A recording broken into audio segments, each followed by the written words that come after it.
Welcome to the Face the Music podcast. What's up, everybody? My name is Matt, and I'm your host. Welcome to episode number 2. Today, as always, we'll go through my top 10 songs of the week, news from the metal world, and I have a very special guest, Mr. Jonathan Gunther. Episode 2. You ready? Let's do it.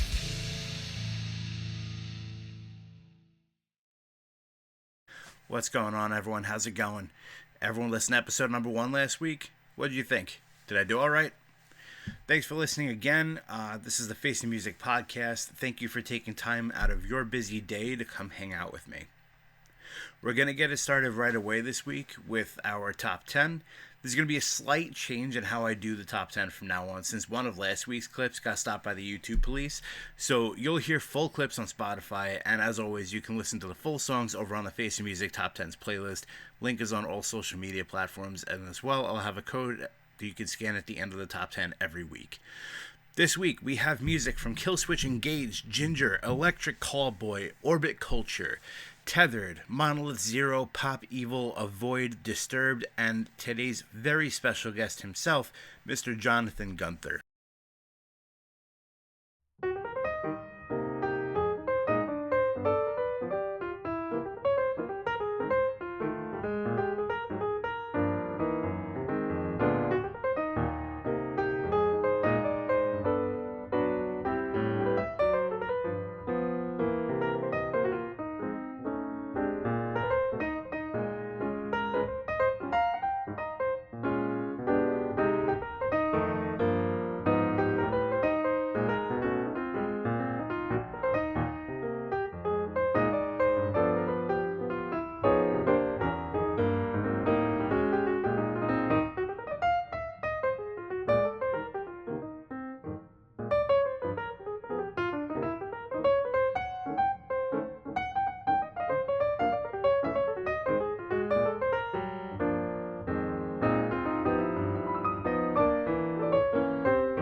Welcome back, everybody. Today's episode is brought to you by Apex Legends. No, it's not. I'm just kidding. We don't have any sponsors yet. But if you'd like to sponsor the podcast, I would appreciate it. I would love it.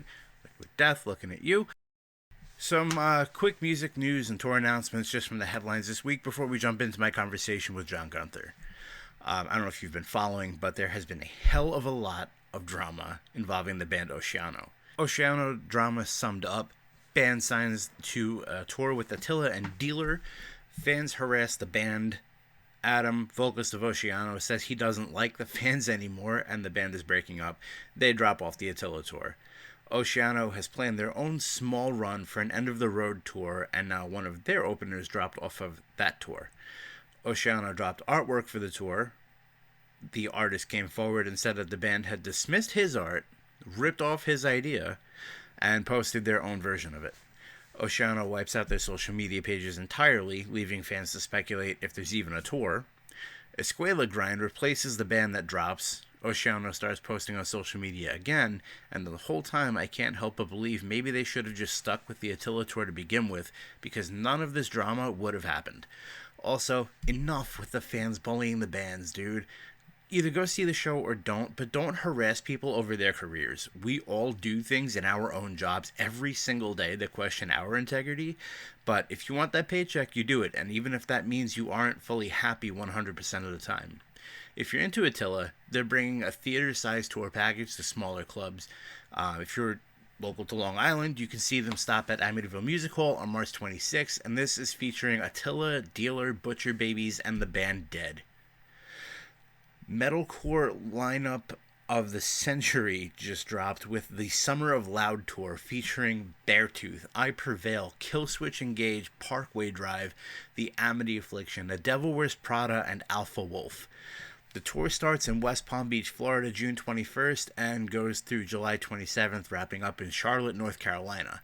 For us Long Islanders, this tour will be making a stop at Jones Beach on July 20th. Again, please go check out Monolith Zero and Tethered March 7th, Massapequa VFW, and I will see you at Pathway Jews, Resistor, and Traders at AMH on April 12th.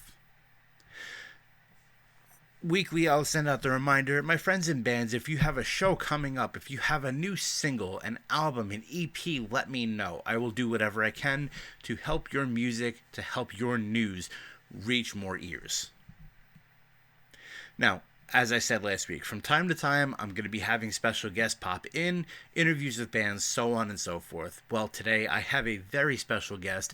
I love this guy like a brother. A guy who goes way back into the Long Island music scene, a fellow New York Islanders fan and WWE fanatic, as well as being a member of our United States Marine Corps. He is the very first voice you hear at the start of this podcast. Please welcome Jonathan Mother Effing Gunther to the show. Hi, man. So what's up? Sitting here with a 32-ounce Stein at 12:39 in the afternoon because it's my day off. Cheers, dude. Cheers. Oh, How you been? all right, man. Just getting by, getting through the day to day. It's nice out here right now. We're going through fake spring. Yeah. So, I'm sure within the next week or two, it'll be back down to like 15 degrees. Oh, of course. You gotta love that. Yeah, dude. Over here, we just hit around like 40, 50 degrees over here. That's just not lasting very long. I think it's gonna dip a little bit. That fake summer is gonna hit everybody, and then that first week of March, everyone's be like, "What is it snowing?" No doubt, dude. It's always brutal every single time. Hell of a collection you got behind you. Yeah, dude. I just got that guy, the TNA tag title. Yeah, I saw that. That's sick. Stoked to have that because that means that the Hardy collection is officially done for now. They just hit NXT like last night, so yeah, I saw the pop. It was awesome. It was nice seeing them back on WWE screens. Because me, that's my favorite tag team. So, seeing them on a bigger stage. Now, TNA has gotten to a pretty big point, you know what I mean? So, I think it'll definitely benefit TNA more so. I'm still skeptical about that whole partnership because we all saw how the Impact and AEW one went, Yeah. um, and it didn't go that great for Impact at all. Like they took their championship, so um, I'm hoping that WWE and TNA can have more of a prospering relationship, I guess, a Yeah. better one. Yeah. Let's hope. um, yeah, no, it's been wild, especially for the Hardys, man. They've been in every single promotion at this point, I think. But Yeah. coming I'm back home, hopefully this is it. Hopefully they finish their career with an affiliation to WWE because yeah. I can't see them leave again. Yeah, I want him to be in the Hall of Fame at some point. I'm sure they will be. It's nice that Jeff looks good. He looks like he might have finally, and I'd say this with, pinch of salt. He finally looks like he got his shit together. I know Matt has, and it's nice that they kind of limited their whole style to Yeah, where they're not doing so much of the crazy stuff. They save it for certain spots, you know what I mean? Like a lot, like the TNA ladder match that they had, they're jumping off ladders through tables like it's back in, 2001. right, And, it's nice to see them taking care of themselves. But at the same time, holy crap, retire. I can't afford any more belts. right. Well, from you, it's a financial thing. For them, it's like, oh, they might die. Like, Yeah, there's that. You never want to see that, man. And even with, the upside, right. because, I've got the AJ Styles collection back there too. Yeah, Um, and he doesn't even do the spiral tap anymore. Like, he's figured out what works and what doesn't for his moveset. And like, I'm glad that that he's got at least another 10 years or yeah, so on there because he's been doing this since 98, yeah. 99. Since we were kids, he's been going at Yeah. it a long time, dude. Long Too time. long. Oh, So all right. let's jump into this shit, man. Yeah, let's do it, dude. Let's go. I'm excited. So why don't you tell everyone a little bit about yourself? Okay. I was born in a log cabin in the backwoods of Bayshore.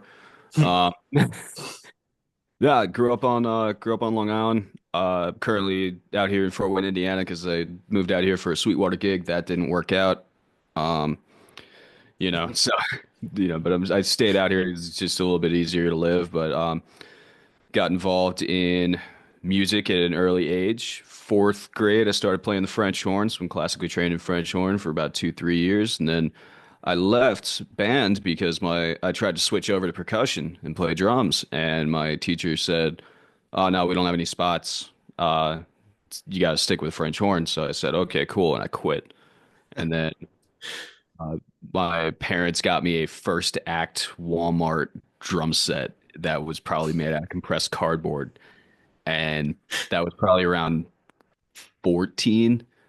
And yeah, I dicked around with it for a little bit, and you know, was trying to get good, but I couldn't. So I finally decided around maybe 15, like probably a year of just messing around to actually like sit and try to study it. My now father-in-law helped me out a lot. Tommy Pantaleo, he helped me out a bunch.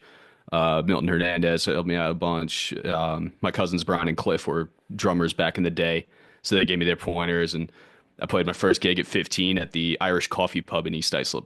Oh wow. Yeah. I can't assume that was a metal gig. No, no, no. I started in the gospel praise band Hmm. at my church, at the Methodist Church in Islip, with my dad singing, which was cool because I got to play gigs with the old man.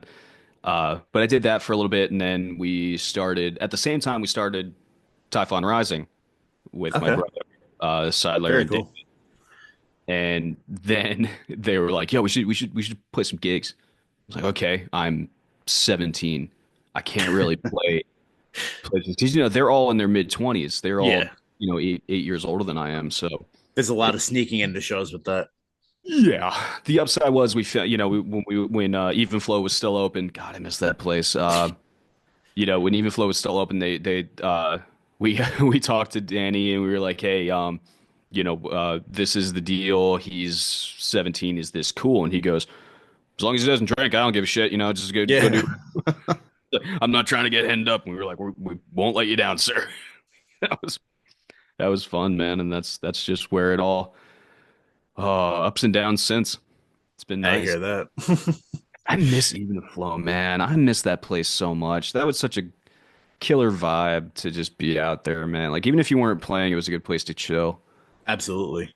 Plus the It, wings, dude. The wings were they're best so wings I've ever had in my life. And I say that with ever, no hesitation. ever.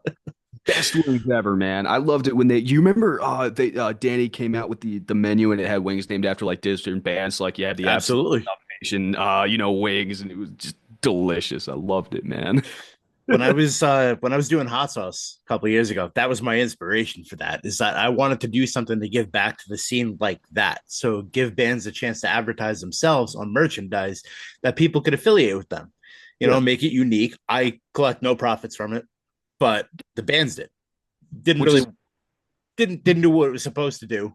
But at the end of the day, like I still got the idea out there. It kind of segued into this, so I can't complain. It had its yeah, purpose. yeah, but like that's the thing though. A lot of folks will talk about it. You tried to be about it, Yeah, and that was the cool thing because like a lot of folks would be like, "Man, we need other ways to get names out," but nobody actually wants to do the work. You know what I mean? So it's that instinct. We've talked about that before, where it's like that instant gratification thing of like kids will play like their second gig and they're expecting a full house. You know what I mean? absolutely. Yeah, You got your time playing in front of just the bartender and your parents, bro. That's yeah. just you got how it you, is. We it's all did. it's paying your dues, man. You got to start somewhere. You gotta build it up. Yeah, you got to earn that fan base. And even if you can't earn the fan base you want it to, even if you have 10, 20 people, man, that's your ticket sales right there. And if you're only doing Absolutely. one gig a month and you've got 20 loyal fans, you don't have to worry about, potentially paying out of pocket like how it was back in the day. Yeah, Because, you remember those pay to play shows. Like sure you wouldn't do. see a dime of those tickets, man. Freaking, man, I don't want to name names, but there was a certain booking uh promotion that had a revolution for Battle of the Bands back in the day, if you catch my drift. Oh yeah, I know all about them. Yeah, they, Um, yeah, shit, us and Gimme the Loot, we were playing that show, and I think, I don't remember who came first, but I know we came in second, Gimme the Loot came in third, which I call bullshit. Gimme the Loot put on an amazing show. I love those guys. yeah, I was, I was stoked when, the guys were talking about bringing back Dire Descent and stuff like that from back in the when, which was rad. Um, but I think that was the only time they ever paid us, and I don't even think we got the full 250 that we were supposed to get. mm. But I don't remember. It was years ago, you know. If this is what I'm thinking of, it was usually like a Sunday afternoon into night show.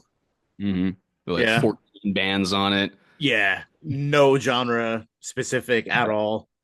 Yeah, I've actually got I've got one of the posters over there on my wall because I've got a whole selection of like my favorite shows that I've played over the years. Yeah.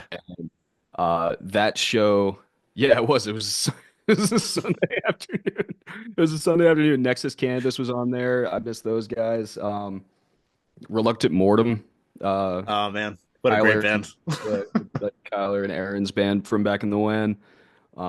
Those guys were man, there's a lot of bands that I don't even think are still active on these posters. Probably not. Are we old? We might be, dude. We really might be. Oh, dude. Um, I mean, I guess the good thing about that, I'm pretty sure that promotion doesn't exist anymore. Good for the bands. Uh, Yes. and you know what? Honestly, even if they do exist, I hope that they changed and gave back a little more because as a promoter, your job is to of course make sure the house gets its money. Um, Right. That's like that's really your job. But yeah. what promoters actually do that? That's Well, what I want like to know. well, Tom from Revolution always did that. Oh yeah. Tom always like when I booked my come home show from deployment. Hmm. Um, he was like, "Hey, this is what we need for the house. Everything else is extra. We just need to make this money, and then anything after that, the bands can we'll divvy it up." And I went, Yeah. "Okay, that's cool." And he broke it down for me line by line, and he went, this is this fee, this is that fee, this is the bartender, this is the staff, this is the music folks or the stagehands, and then like the sound guy and things like that. But he was like, after this is paid, fair game. Right. We're good to go. And I respected that. John Chalk at Even Flow was like that with us. He made sure we got a cut if we were at that point. Because you remember, you're not going to get a cut if you sell like three tickets. You know Right. what I mean? So, if you're selling like 20, 30, 40 tickets, he'll make sure you get a little some, you divvy it up amongst the guys. And, it might not be a lot, but you get gas money out of it. Yeah. So, I will say Tom is one of my favorite people that I've met in this scene. yeah. He really explained the why a lot Mhm. to the people he worked with, and I think that's why so many people were open to working at Even Flow, giving them the chance, or not Even Flow, Revolution. Um, People were more willing to see what they had to do, why they had to do it, rather than just do it because I told you to. Yep. And Paulie and the whole staff there, they were Oh, amazing. yeah. Yeah. I miss every single one of those people. I miss playing there. Me. um but there were promoters back in the day too, where like if you didn't cough up what you were expected to sell, you didn't play that show.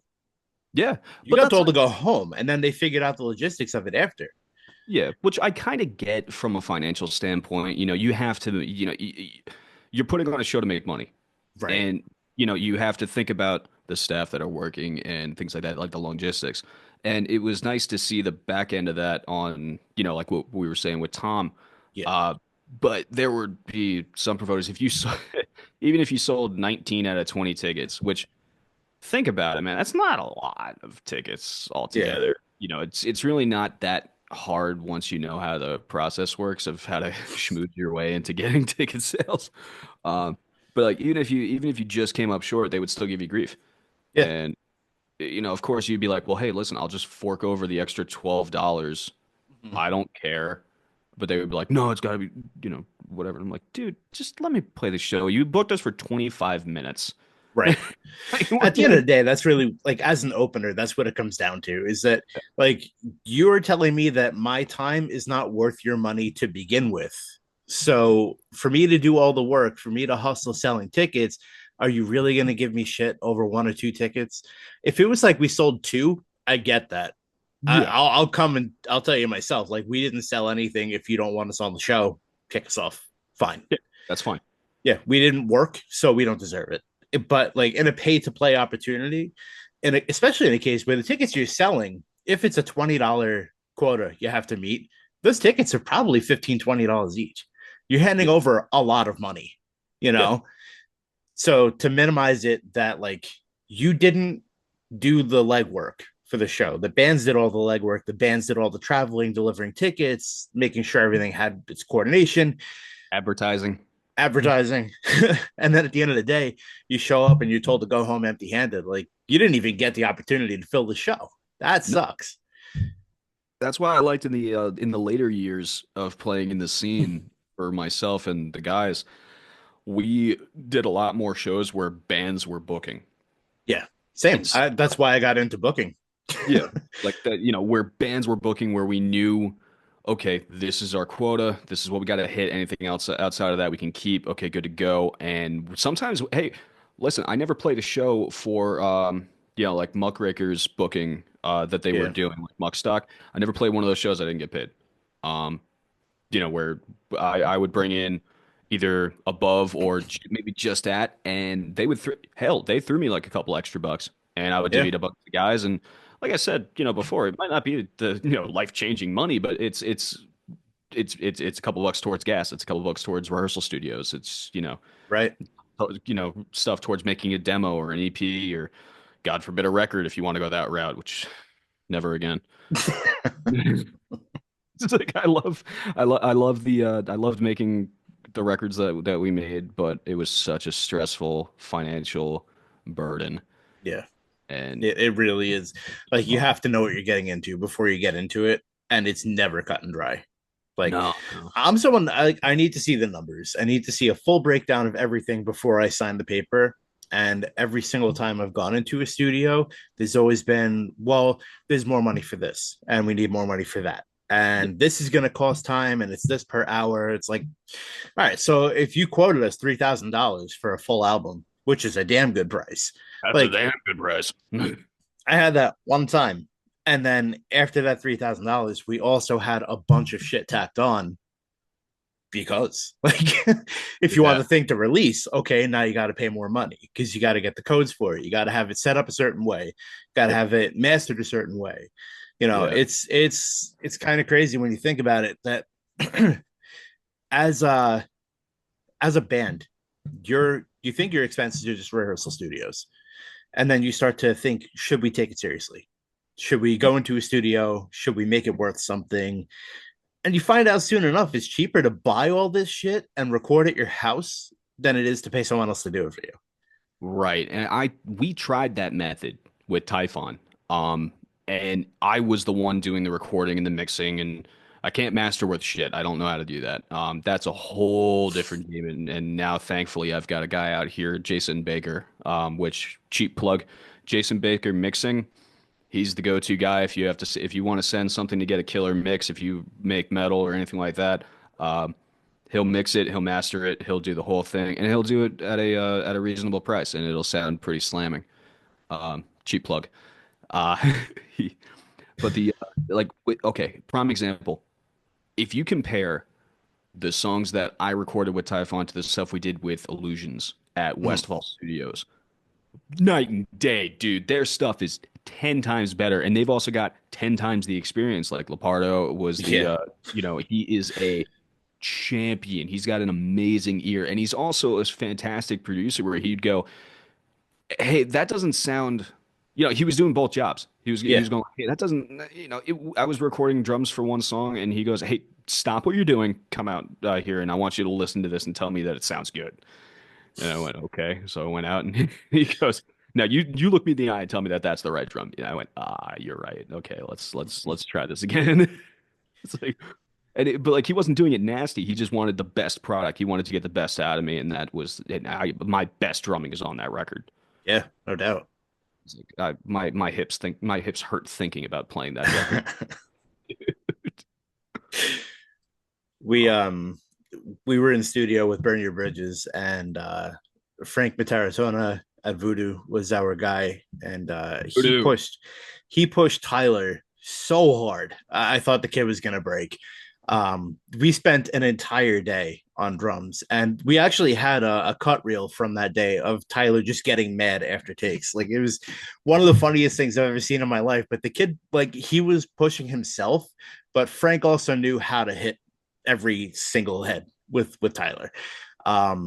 It was unbelievably funny. I'll send it to you later if I can find the clip. But man, I've never seen that kid so pissed off in my life. But we got a good product, though it never really saw the light of day. No, but like at the same, like I did cover one of y'all's tracks. Yeah, yeah, you did the aperture when it came out. Yeah, that was cool. That was a bitch and a half. 'Cause, like the breakdown part is all it's not it's pretty much like right left doing that. It was like da da da da like that. Yeah.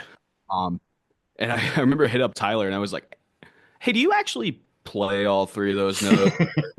Kind of half-ass it sometimes." And he goes, "Oh no, for the recording I actually played it, but live, it's hit or miss." And I was like, "Okay, I can work with that." So Yeah. I bullshitted my way through that thing, and even then, it's not a perfect cover, but I was just doing it to get the boys' word out. Like Hey that's man, you that. know what? That was a cool moment for me because like that was the first time I was ever in a band that someone's like, "Hey, I like this enough to want to learn how to play it," you know? Yeah. So that was a cool experience to see. But He's like, speaking of Tyler and his playing, man, I've seen what freaks me out about that is like I think I've seen Tyler angry like once, and it's never been playing drums because he's always got that big shitting grin on his face when he's yep. playing because he's doing what he loves to do. And I'm very proud of what he has done. He made it out of the scene, Yeah. and he's now doing touring with Prong, and of course he's what's that other band he's in? Electrocutioner. Yeah, that one slaps. Oh, they're so good. Shout out Electrocutioner. They're so good.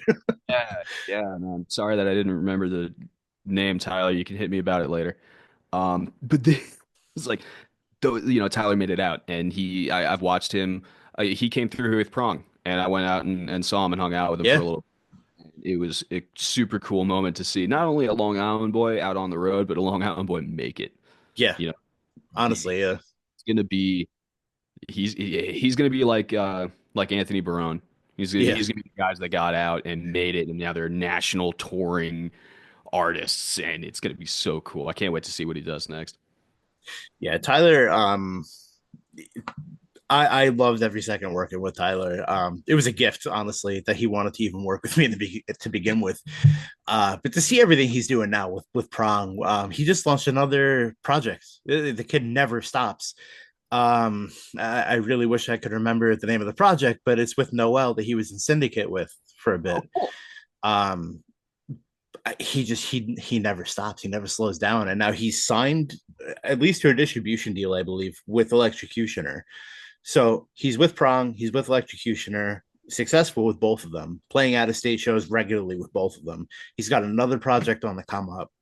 He's about to go, I think he's doing just about every European festival this Yeah, summer. He's playing Valken, which I'm like, holy shit, dude. Like, that is the dream for literally anybody who's ever played metal. Like even if you're yeah, jamming in the room, you're like, man, imagine if I could play Wacken Festival or like Rock Am Ring or one of them right. big 80,000 people freaking festivals. Because like I remember when they opened for Metallica at MedLife, Yeah, man. freaking the fact that you can say you opened up for Metallica, even if it's not even on a tour, you did that. That's on your resume now. Yes. That is the coolest shit ever. You can't get any bigger in metal in general than Metallica.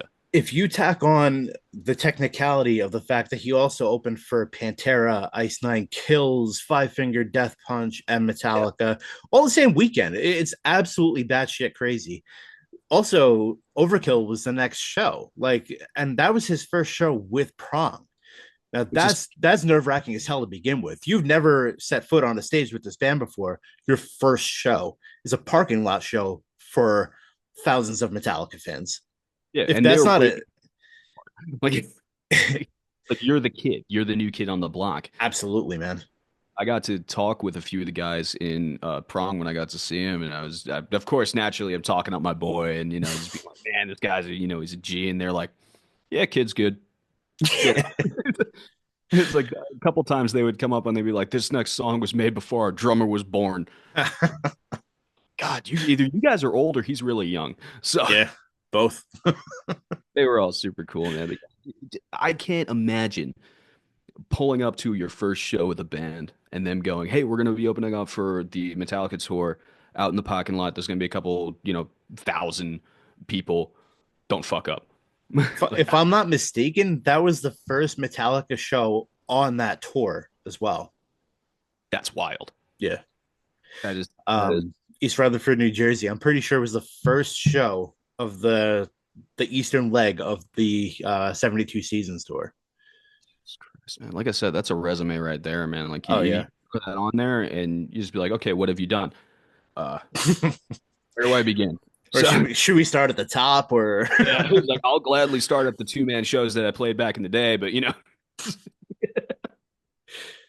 dude, that it's wild to think about that, honestly. Like that to me, that would be a level where I'm like, I don't have to do anything else, you know? but he's taking that initiative like you were talking about. The kid never Yeah. stops. Oh Taking yeah, that no. initiative to, get out there, get dirty, and start from the bottom on a band, even though he's already, he's at the level of notoriety. People notice him. People know who Yeah, he is. 100%, man. That's rad. And the other thing about Tyler, man, like he doesn't say no. Like he sees an opportunity and he says yes 100% of the time, and that's why he is where he is. That's why he's successful, and he deserves every bit of it because the kid throws himself into the fire every time. You Yeah. know, Sometimes he win, gets burned, but most of the time he comes out on top, and it's astounding. yeah, win, lose or draw, he takes a shot, and that's more than I could say for myself. And really, I mean, most Oh, of I us can't. like. I can't. Oh, dude, fuck that. Like, bro? No. It's like, besides, I don't have the drive that Tyler has. Um, I don't have the drive that Anthony has. I don't have the drive that Casey Carlson has.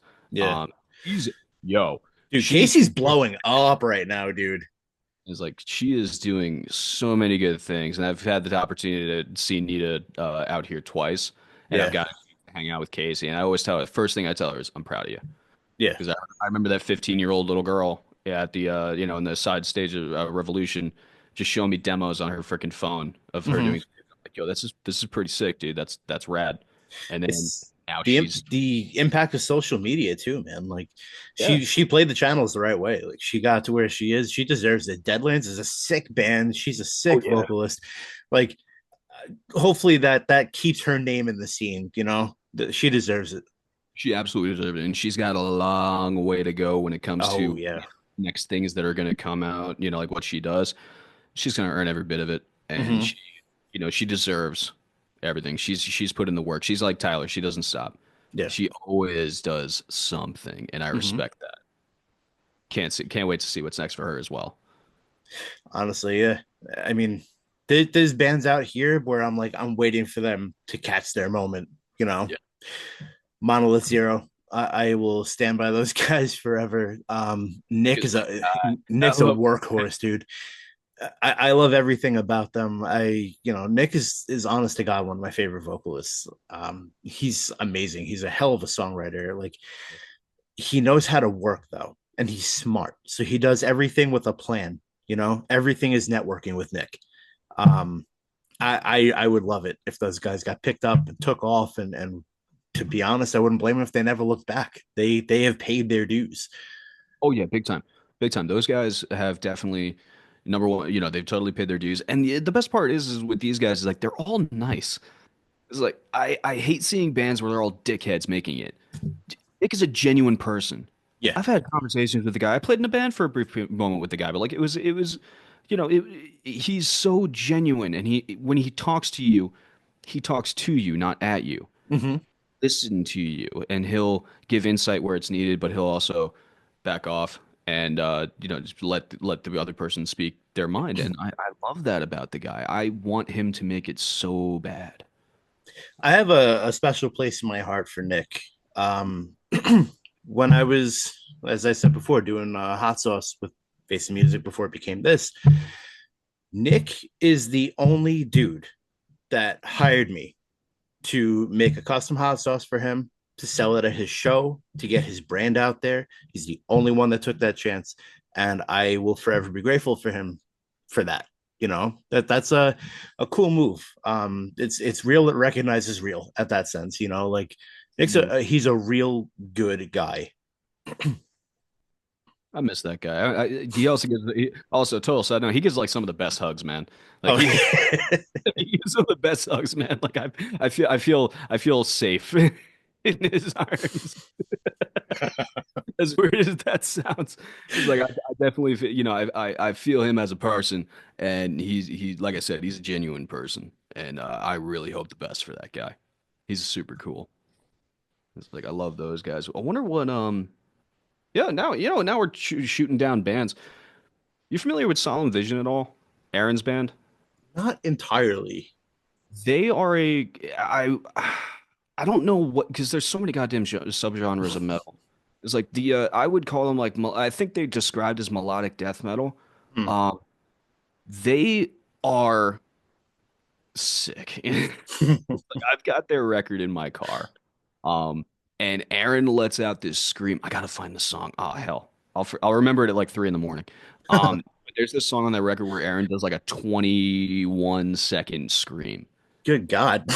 Yeah, dude, it's crazy because like like, with us guys, when Chester let out the 17-second scream and giving up, we were like, dude, that's peak male performance right now. Aaron said, "Hold my beer. I'm gonna do it for 4 more seconds," and just it's awesome, man. And he's got some solid, like his vocals are cool. Like he does a lot of the Fry stuff, but I've heard him do some sick gutturals, man. Like some low stuff, and he's Oh, of course.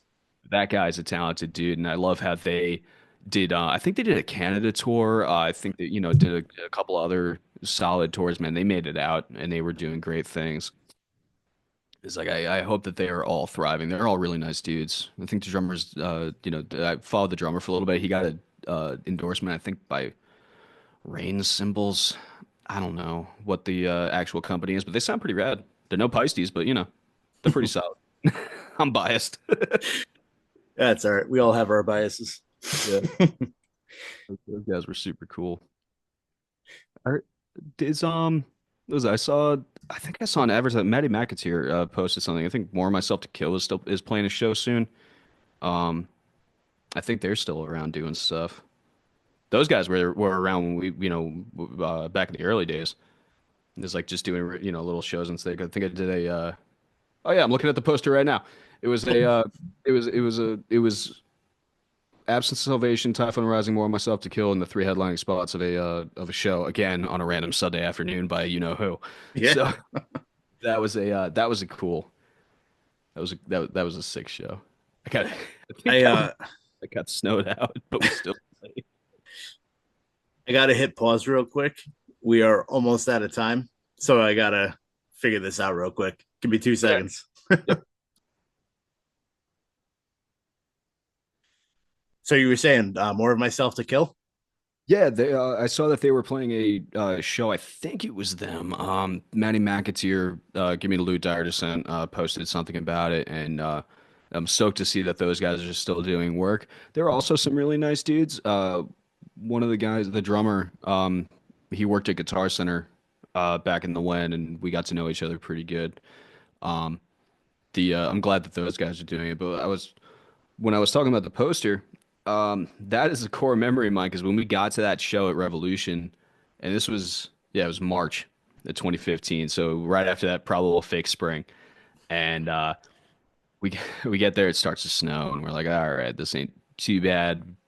Probably not going to be playing in front of a lot of people because it's a local show, man. As soon as there's a couple inches on the ground, folks are going to stay home, and I respect that because you got to keep yourself safe, man.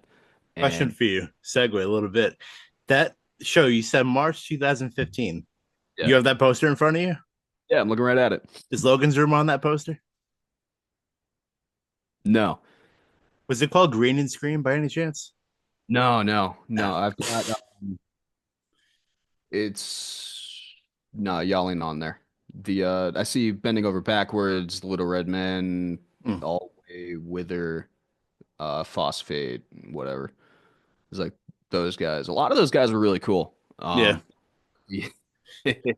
So we're starting to load in. We get everything going. Now we have one of the headline spots. Now, Mm, granted, this is a quote headline spot in front of no people because there's freaking snow on the ground, so no one really showed up. It was right. us, the bartender, and the couple ragtag group of folks that came in, and most of it was just the other bands, Mm, which can be really fun if it done right.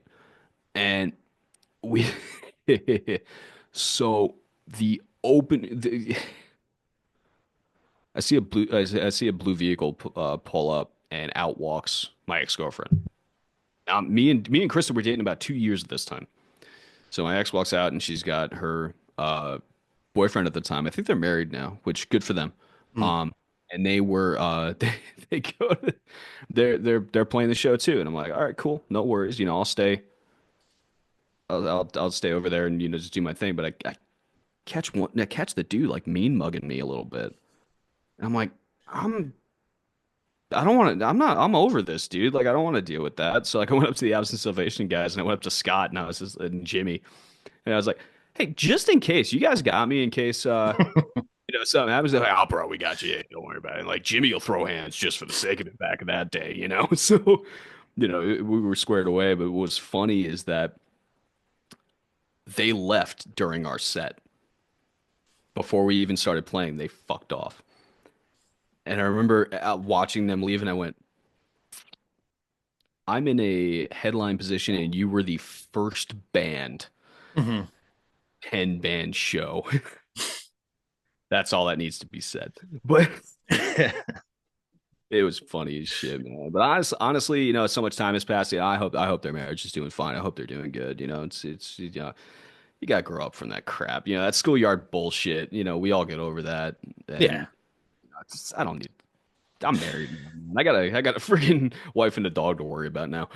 Dude, 10 years removed from any situation, I think we could all find it in us to like let shit go. Yeah, And if exactly. you can't, then I mean, you're the asshole. Yeah, worry about that, man. We're all in our own places for our own decisions, and those decisions will essentially map out where you're going to be. Yeah. That's all I gotta say about that one. Like that.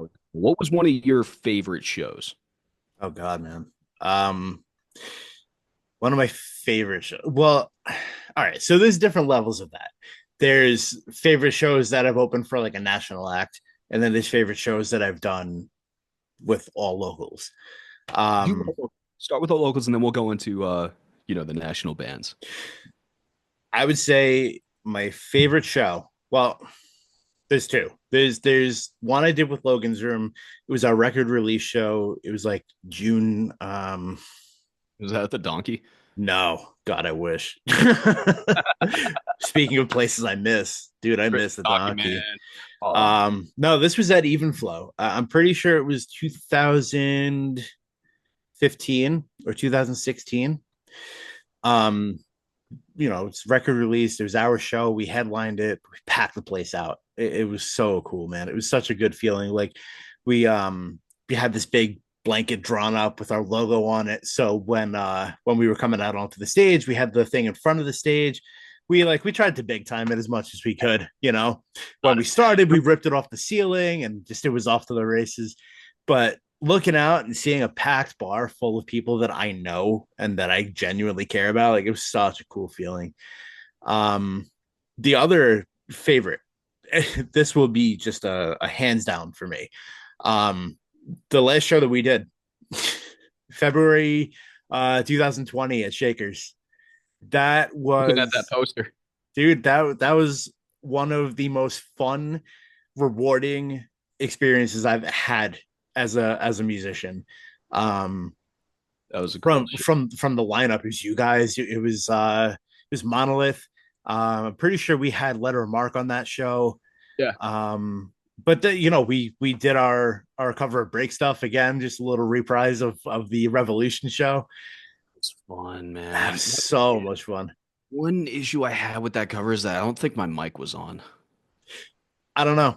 I couldn't tell you. I don't know what, because I never heard me, and like watching the video that my wife took, I couldn't hear me at all. Yeah. But like I knew it was like the energy was still there, Yeah. which is cool.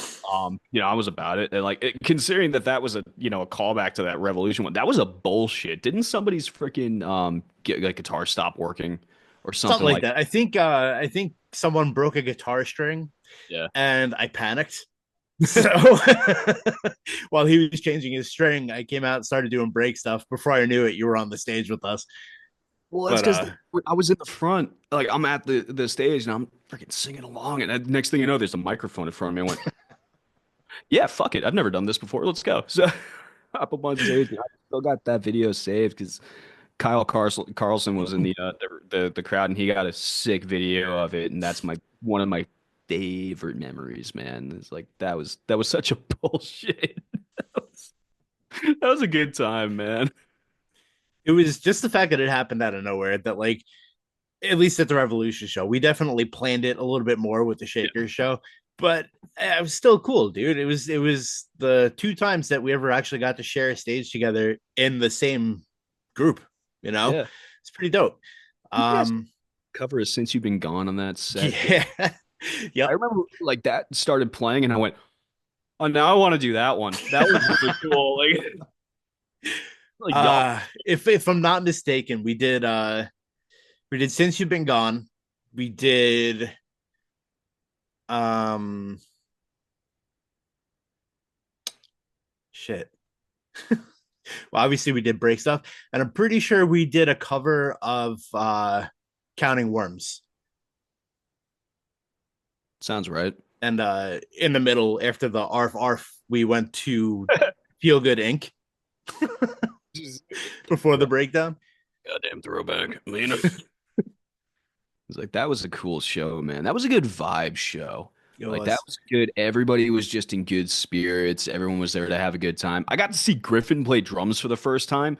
That Yeah. was the coolest shit ever, man. And yo, big shout out to Griffin, man. He's got a lot of knowledge in that little, in that noggin of his, man. I've talked to him. He's a cool kid. Yeah.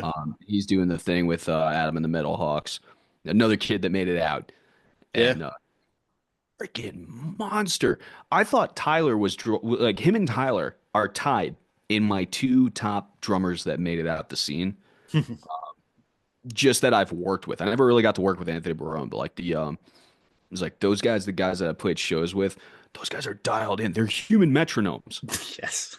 How the fuck can you count out 182 beats per minute and just be like, Right. okay, I got it. Yeah, we're good. Let's go. Roll it. Let's do it. How do you do that? I can't do that. I can only count to four, maybe. Like it's Yeah, no, it was cool. I had done a few shows with Letter of Mark at that point, but it was cool seeing Griff do his thing. And dude, I mean, you're no slouch either. You got to credit yourself here. Like you are I'll never one of the credit. best drummers. I'll never credit myself, man. Like the minute that, and I hearken this back to the idea of shooting. My old range master Travis told me one day. He goes, "The minute you think you know everything is the minute you know nothing." That's And true. I apply that to music because, I mean, not gonna lie, man, I thought I was pretty good. Like I thought I was good, and then I watch other drummers and I go, "Oh, I can learn." Okay, that's cool. What did they just do? And I always try to take little bits and pieces. Like that guy did a cool fill. I got to learn that. And then I'll spend 6 hours trying to play it. Yeah. Fail. Go back the next day and then try it again. Um, I'm all right, man. But I'll never give myself credit because I'd like to credit other folks. You know what I mean? Yeah. Like there's Well, always more that you can learn. allow me to credit you. You are one of my favorite drummers, dude. You're Uh, a monster. I very much try years of practice, and not to flip the script or anything. Not, you're not too shabby of a drummer yourself there, Mr. Guy. I remember it's like you sent me a pic years ago. I think you were playing a show and you had this big ass red drum set. And I was like, oh my God, I want to touch that drum set. I would do terrible things for like 30 seconds on that drum set. So it's that like you're was that was my regular kit back in the day when I was drumming with Requiem of Ashes. This is going back like 2007. yeah. Playing at Shakers before it was Shakers, but I had that whole monster kit at every single show, whether it was Shakers or Rev or wherever. That sound guy Um, hated you. oh yeah. Well, I mean, back then, I mean, like the Shaker shows and the AMA shows, that was the days where they didn't really mic shit too much. It was like a kick in the snare and that was it. You could If get you a were lucky, if yeah. you were lucky, you got that. Where like they didn't the first few times I played AMH, I think it was like Broadway Bar back then. Um, they didn't mic anything. There was no front of house, so like everything was relying on how loud can you crank your speakers, and not so much on proper miking. So I couldn't hear shit, Yeah. and like I'm relying on my guitars for cues. He's forgetting to give them to me. Everything's falling off very quickly. But those are the fun shows, man. Like where you just Oh bullshit. yeah, it was a blast, man. That was the days where like shows would go to like fucking 1, 2 o'clock in the morning, and people were still there. And now you Everybody can't. wake up for work in a couple hours. Yeah, you can't get people to stay out past like 11 now. If you're lucky, you have to beg them. You have to bribe them somehow to be like, please, please just stay out. My band's playing. I promise we'll be done by 11:30. It's fine. Like you, it's like if you can stay, and a lot of shows, I know union rules, you can't go past a certain point on like national touring shows Right. because you have those guys, like especially like Jones Beach, Paramount. My buddy did stage hand work for Jones Beach, and he broke it down a little bit where if you go past a certain point, they have to start paying overtime. Yeah. So that's why you have that pretty much abrupt cut at like 10:59. Yeah. They have a hard cut at Jones Beach, but Yeah. once in a while you get a cool band that'll be like, yeah, we're paying the fine. We don't care. We just want to keep going. Yeah. I actually think I saw something. I think James Jovino, original bass guy for Ashes in the Sky. Hmm. Um, he just I think got into that union. Oh, Uh, cool. that like he's been working there for like a decade and he just got in. So big props to James. That's pretty rad, dude. That's not an easy thing to do. Hmm. Uh, but yeah, like if you can go and kick it at a show for a one band that you liked and the opening bands that you didn't even hear of and you don't even move around like you're that guy in the back of the room like this, Yeah. just observing everything and watching these kids go crazy and you're like, "Oh, my shoulder hurts just looking at that." If you could do that, you can go support your buddy. Yeah, Yeah. it's like, hey, we're friends. Go do it. I got, all my groomsmen at my wedding were guys that would come to shows and just kick it. Like Halpin. Yeah. Halpin came to practically every show Dude, that we big ever. shout out for Banana Man. Dude, Banana Man. Halpin's a goat, dude. Halpin is a god. Halpin is one of the most genuine human beings I have ever met, and he's A super chill dude, very knowledgeable. Shout out to Let's Talk Football podcast. For those guys, they do some pretty solid sports stuff. Him and my buddy Chris Palma. Um, but Halpin would come to every show. He's in Ashes in the Sky music video back when they had their warehouse. Oh, Um, cool. like I remember that video. go. I think it was the Fallen Heroes thing. Like Nikolai was singing, it was the original lineup, and and also Nikolai's the guy who made it out. He's doing some solid things. He's doing tours and shit. I'm happy for him. Um, but they did. He was in that video. He was in the Illusions Nightmare video. He went to every show. Yeah, He was the guy who wanted to support his buddy, and it's a debt I can never pay. You know what I mean? Like he has always been there for me. that's awesome. I don't know what he's doing. He's probably working right now. What day is it? Thursday? Yeah. Yeah, he's working right now. So, Alpin, if and when you do it, I love you, buddy. So, So, what about you, man? You asked me. That's your turn. What are some of your favorite shows that you've done? Either a local or opening for a larger band? oh, um, local, definitely be the one with you guys. The one that we at Shakers, we did a show with Ronan um at AMH, which was sick. Again, a headlining spot that I didn't think we were gonna get. We were just thrown onto the bill and we got second to last. So we got like direct support, I think, for Ronan. That's dope. Um, there's one from it was the first gig that we played with Accelerator, back in the when. And Wes is a good friend of mine, drummer of them. And that was for Steve Can's birthday at Even Flow in like 2014 or Oh some wow. shit. And we were playing that gig, and everybody's hammered, everybody's having a good time. And again, I won't name names, even though the probably statute is long gone. But I'm kicking it after the show. We're all having a good time, and I'm still a kid. You know what I mean? So the it's like these guys are sitting at the bar, and they go, "Hey, Gunther," and I went, "Yes." They're like, "Why aren't you drinking this drink?" And I went, I'm 17 years old. And well, one thing led to another. I had that drink, and it was funny as shit. It was like, but it's a core memory I have, and those guys will have a special place in my heart because they were guys significantly older who, looked at me as that kid, but they were like, "Hey, he's cool. I can Yeah. vibe." I was like, that was sick. And then, well, let's see. I've got a couple. Obviously, my come home show was a big one.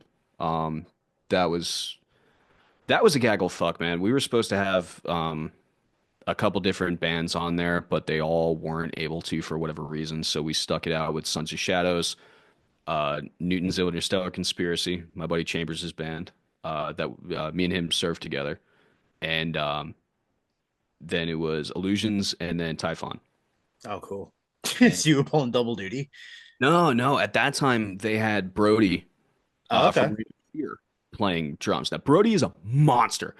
He is an absolute unit behind that drum set. I have watched him play so many times, and it is a treat watching him play. He hits with such power and accuracy that it's one of those where I'm sitting there taking notes, um, Wow. trying to see what he's about. So they were playing that show, uh, and then it was us, and it was super cool, man. Like it wasn't a completely packed house, but it was a lot of people there. It was nice to see actual movement in the crowd instead of the people. And this was at Rev. So, like, how you always have like those people either in the back or in the front of the stage, Yeah. that are just kind of looking at you. Hmm. It's like, it was nice not seeing that. Yeah. Everybody was moving, everybody was doing their thing. I got to cut to this fucking drum solo where I was doing one-handed John Bonham triplets. Uh, and that was cool because I didn't know if I could actually do that. I had been practicing it and was fucking up every time. I just let it rip. Came out perfect. Haven't done it since. Like that is the only time that I ever came out and did that shit perfect. And it was some cool stuff, man. But those are probably up there in my top ones. We did have, and I can't not mention this. Before we changed to Illusions, we were still Ashes in the Sky, Yeah. and we put a show in Queens at Blackthorn. Yes. and that was where we got the Nightmare music video. That was one of the most fun gigs I've ever played. Yeah. So cool, man. We were tight that night. We let it rip, dude. I'm pretty sure Cohen almost had an asthma attack because they were shooting fog from the ceiling. Yeah. And As Blackthorn did. and Cohen had to walk off stage once or twice because he was like, I can't fucking breathe. And we were like, Yo, are you okay? Do we need to call an ambulance? Like, are you okay? But like, Cohen is an absolute unit himself, so he just walked off an asthma attack. So, like, that guy is a god. I think he's teaching actually in Connecticut, man. So I hope he's doing okay. Yeah. Those guys were cool. But what's we didn't talk about national touring, man. What's your favorite opener for national touring? Um, there's a few. Start from the top, I bro. mean, so like in terms of bands that I have loved that I was like, wow, fuck, I got that opportunity. Um, Darkest Hour, I got to open for Hell yeah. at Kingsland. Dude, that was nasty. Like it was. I don't want to mention names, but it fell apart pretty quick for the logistics side of things because we had the everything booked, like we were ready to go. We show up, and no one at Kingsland knew that we were playing. Of course they didn't. Right. It fell on a promoter who may or may not have had some pull with Blackthorn back in the day. um, so he never told the venue. So we show up to play. They're like, "And who are you?" We're like, well, we have the 7 p.m. slot." So we played to absolutely nobody.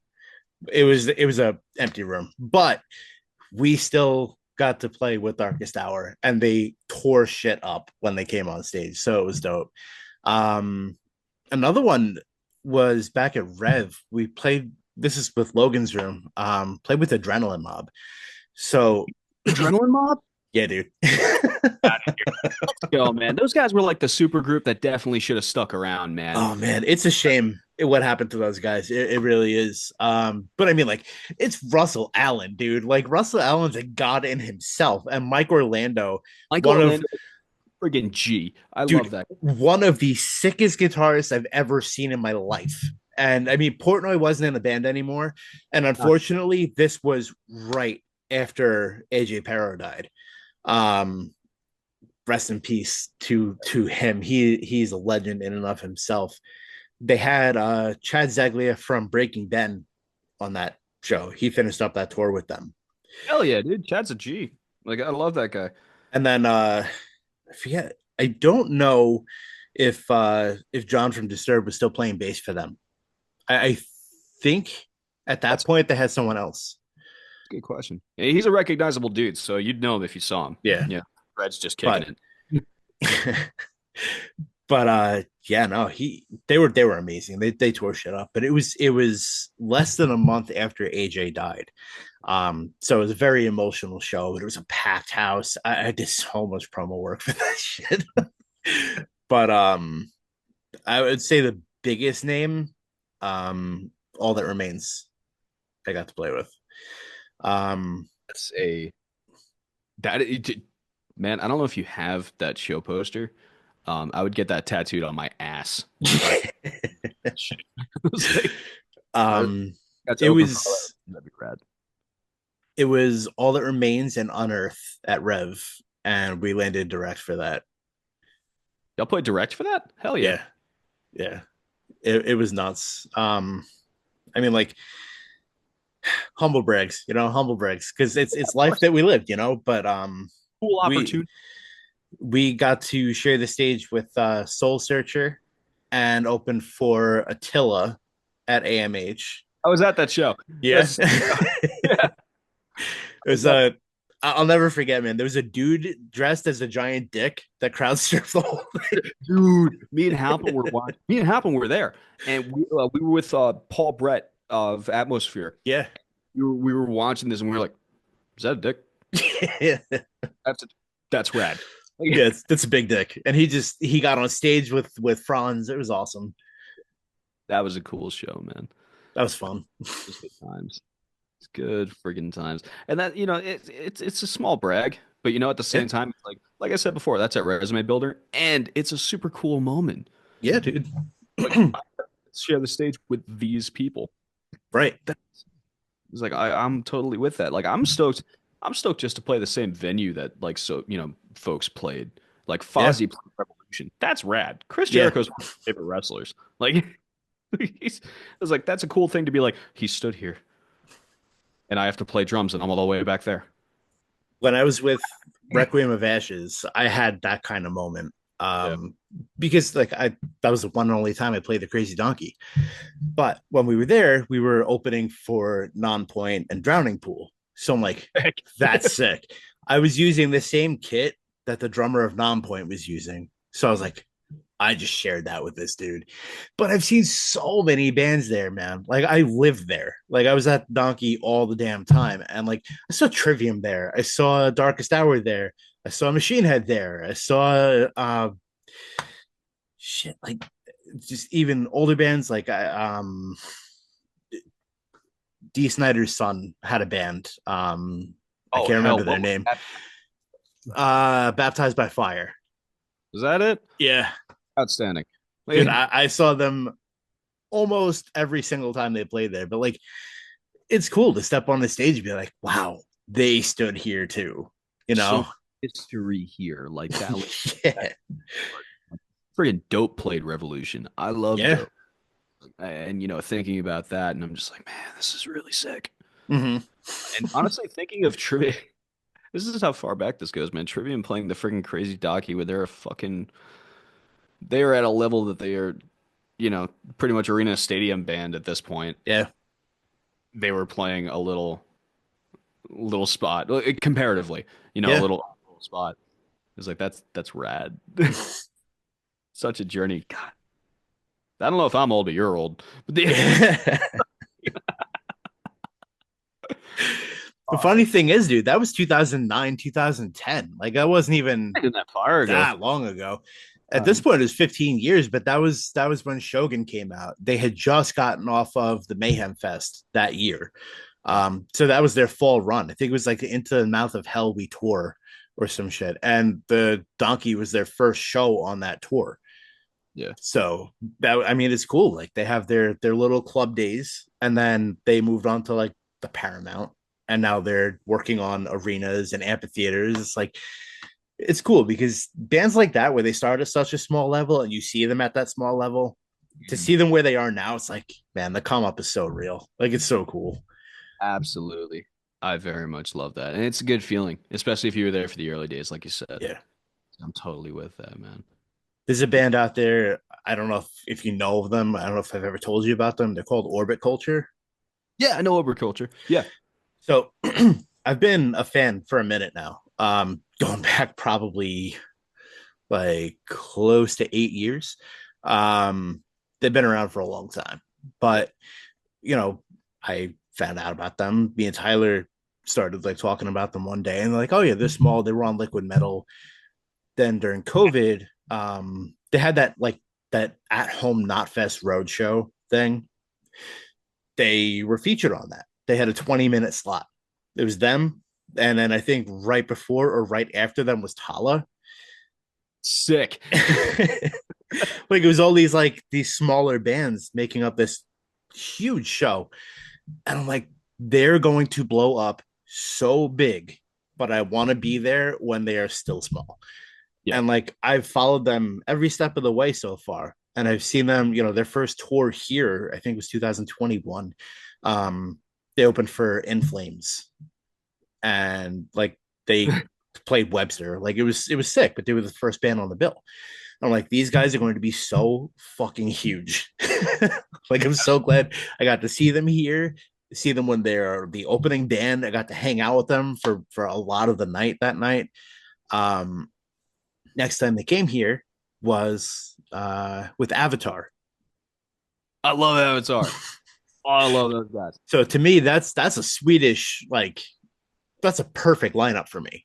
Yeah. Throw In Flames on that as well. That is the prime Swedish lineup. I love that. But Show. Avatar was nuts. Like they always put on a good show. I love Avatar, but Orbiculture still, they opened the show, and then this time they came around this time last year where I ran into you. They were opening for Machine Head now. Now now they're the opening band on the Poison Ascendancy tour with Trivium and Bullet for My Valentine. Fuck you. Okay. These dudes have gone from like the bottom and they're just building up and up and up. And like now they're direct support for two bands that are like legitimately that's a massive, massive lineup. They're on main stage at one of the big festivals this year. Like they're going to take over the world. And it's cool because like as we were saying, you see the small bands get bigger and bigger. Like they'll man, especially like two metalcore stays like that. yeah. You've got guys who are the influence for not only our generation, but also the next generation. Like these are, Yeah. there are kids on freaking. I mean, I got off TikTok months ago, but it's like there were kids on TikTok doing guitar videos, freaking 13, 14 years old, shredding to like Bullet from a Valentine and Trivia. And I'm like, number one, I'm jealous of your skill. Number two, like that's really cool to see that it's such a generational thing. Yeah. Um, that they are such an influence that people can go, okay, that riff sounded cool. I'm gonna make my own version, and then they're gonna go that direction. Mm-hmm. That is cool to me. It's like I feel old, but that's a reoccurring theme here. For but yeah, it's cool, man. When did now you said that you hung out with them when when they came through the island? Who do you remember who they were playing with? What, Orbit Culture? Yeah. Or well, that was I mean, they never came to Long Island. They haven't been here yet. um their first show in the States, like their first tour was in Flames. And I can't remember who Oh, else was on that bill. yeah. I think Vexed was on that bill. Vexed. Tommy Vexed? No, Oh. the nepotism band. Okay. Yeah, okay. Totally different thing. Yeah. um no, but they were cool as shit, man. Like they made sure that after they were done playing, they put all their stuff away. They told everyone like meet us down at a merch table. We're gonna hang out there all night. They signed everything that you wanted them to sign. They took pictures, as many as you want, with whoever you wanted. Like they were chill dudes. I think Fit for an Autopsy might have been on that show too. Joe Bad. Joe That's Bad. Joe Bad. The man responsible for cutting my hair off. Dude, Joe Bad. I hung out with him at a Long Island show one time, and then I remember he actually came to Sweetwater while I was working there, and I Oh, really cool. go up and just be like, "Hey, Joe, how's it going?" But I was like, I'll probably get canned for that. But they didn't want us like really talking to any of the artists that came through, which really sucked because Luke Holland came one day and he Yeah. was doing a clinic for one of the new Roland kits and for his Mixwave plugin Oh, um, cool. that they did. And I was like, I just want to talk to him. I just even a hey, how you doing? Yeah. Like that's cool. It's like I don't want to fangirl over the guy, even though I'd probably fangirl over the guy.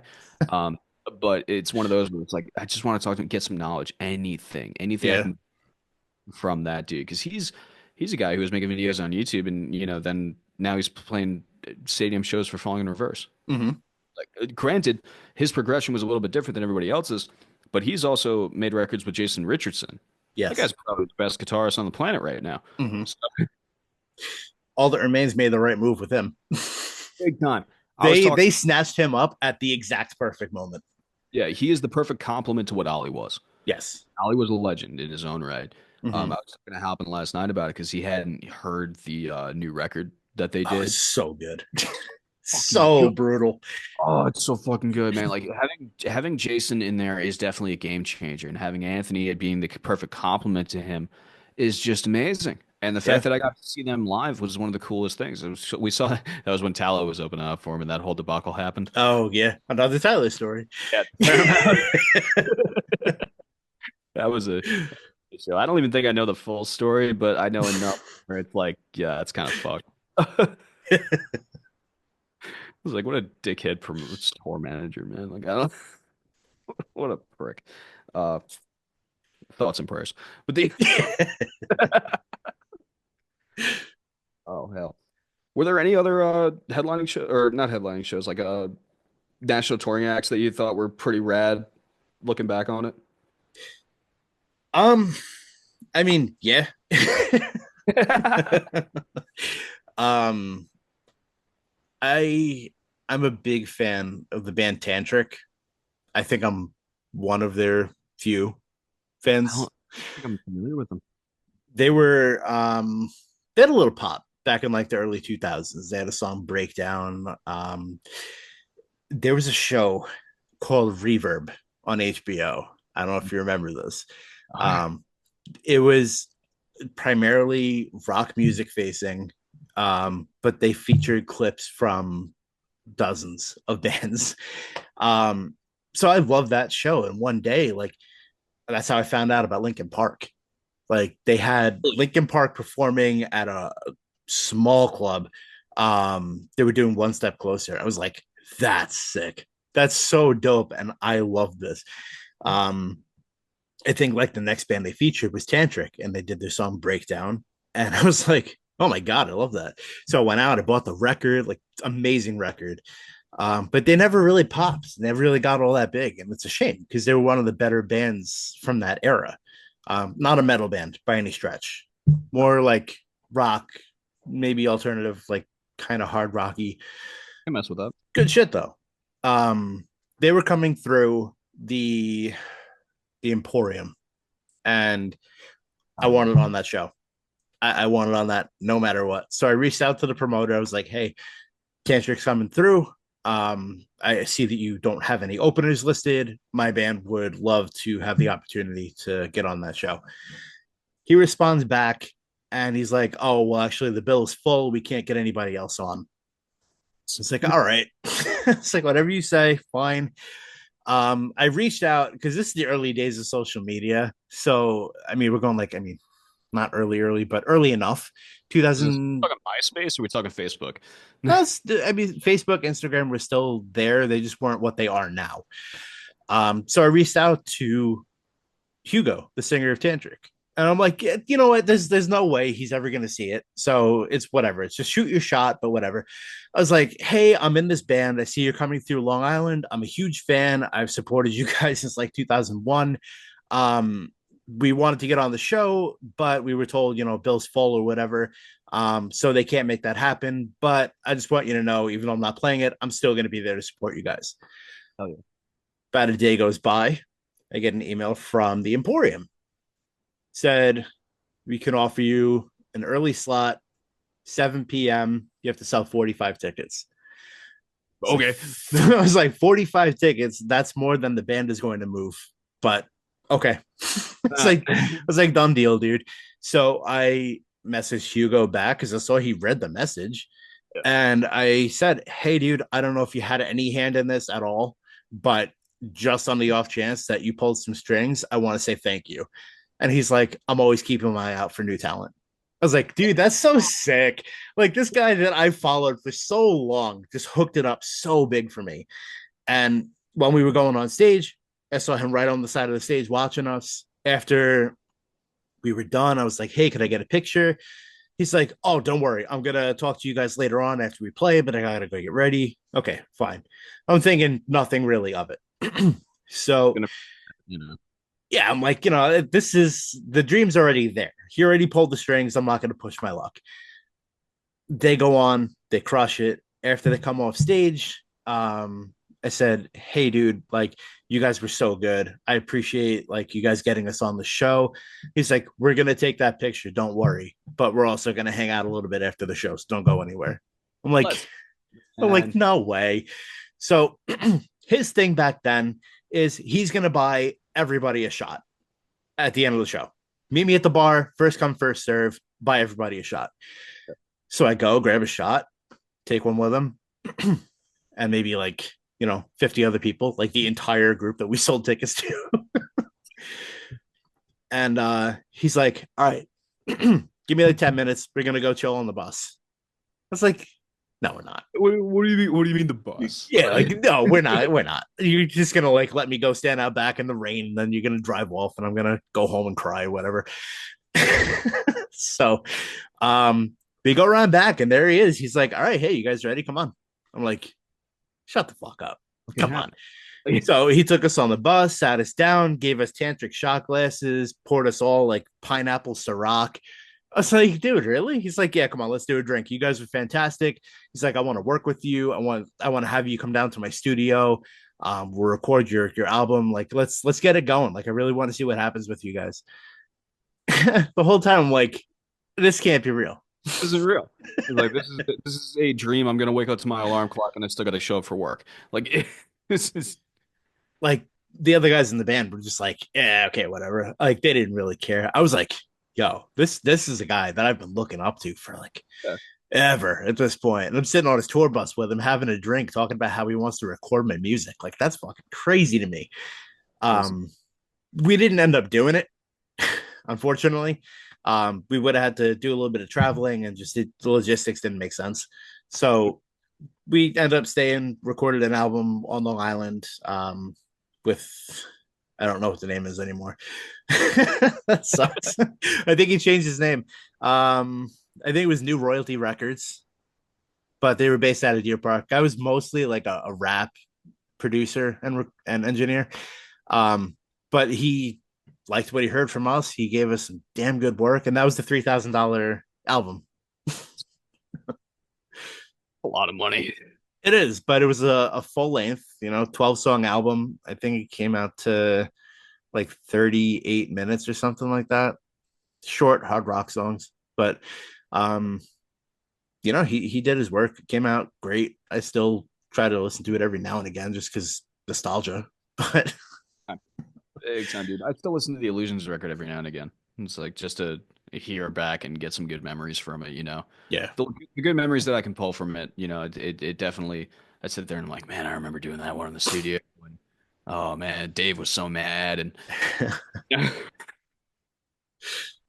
was like, I've never seen Dave mad ever, and he would just get frustrated.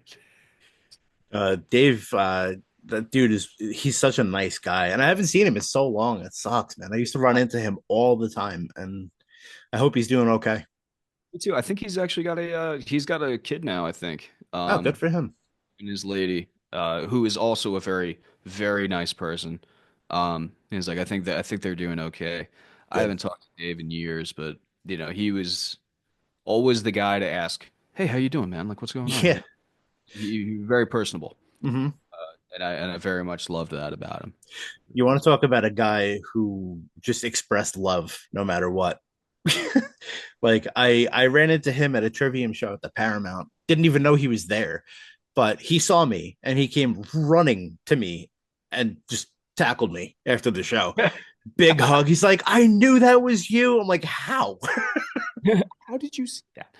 Dave always had like that weird. It's not even a weird. It was just that Dave way of saying like, "What's up?" You were like, "What's up, man? Like, how's everything going?" And you would just go into a conversation, completely forgetting about what happened during the day, but you're focused on just Dave. And Yeah. it was. I love that guy, man. He was always so cool. Massive guitarist too. Oh, dude, a fucking shredder, my guy. That guy laid down. It was a pleasure working with him, Javino. Like watching them shred every time was just so cool, man. Like it was a treat. It was Yeah. absolutely a treat. They really had their shit together. Like I've seen them play shows where like it was a little less than great and they beat themselves up so hard for it. But I'm like, even at not your best, you're still the best band on the bill. What the fuck are you doing? Like you're so good. Absolutely. I was at an Ashes in the Sky show one night, and it was at Rev. I was standing up front, and Dave was doing his headband thing, and his hair got caught in the mic stand. So I see him trying to get the fuck out of the and and I saw what happened. He looks at me with those eyes of like help, like. So I jumped up on stage, and he's still shredded. He's fucking going to town on this guitar, and I'm trying Yeah. to get the hair out of the fucking microphones. And I think that was the same night he tripped and his headstock went through one of the house cabs. Oh shit. I remember if that was the exact night, but Dave was a trooper about it, man. Like he hit up Rev and he was like, "Hey, listen, I did that. I'm sorry. I'll take care of it." And he was good to his word, because that's just who Dave is. He's an honest Oh, you dude. know what? I was there for that. You're there for that? I was there. I Good. remember this. Killer show, man. That was so cool. I loved watching them. I loved playing with them. They were very, very they were very, very fun. I Mm, liked it. It was like, yeah, we had our bad times, but at the same time, it's like that's a lot of good core memories that I got. You yeah. know, I can only think about it with smiles. Um, so I have to ask you because you have been in this scene for a long time. You've played with God knows how many bands, had so many different experiences. What do you feel like your biggest accomplishment is? Oh, um, this is gonna sound corny. My biggest accomplishment is having friends that have lasted this long. Um, because I knew when we started playing with Typhon, I was like, we're not going to be the ones that make it out, but we're going to have fun doing it, you Yeah. know?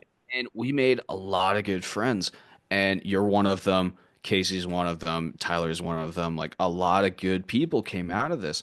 And I'm thankful for the friendships that I've had because we spent, Typhon was a band for about 10 years.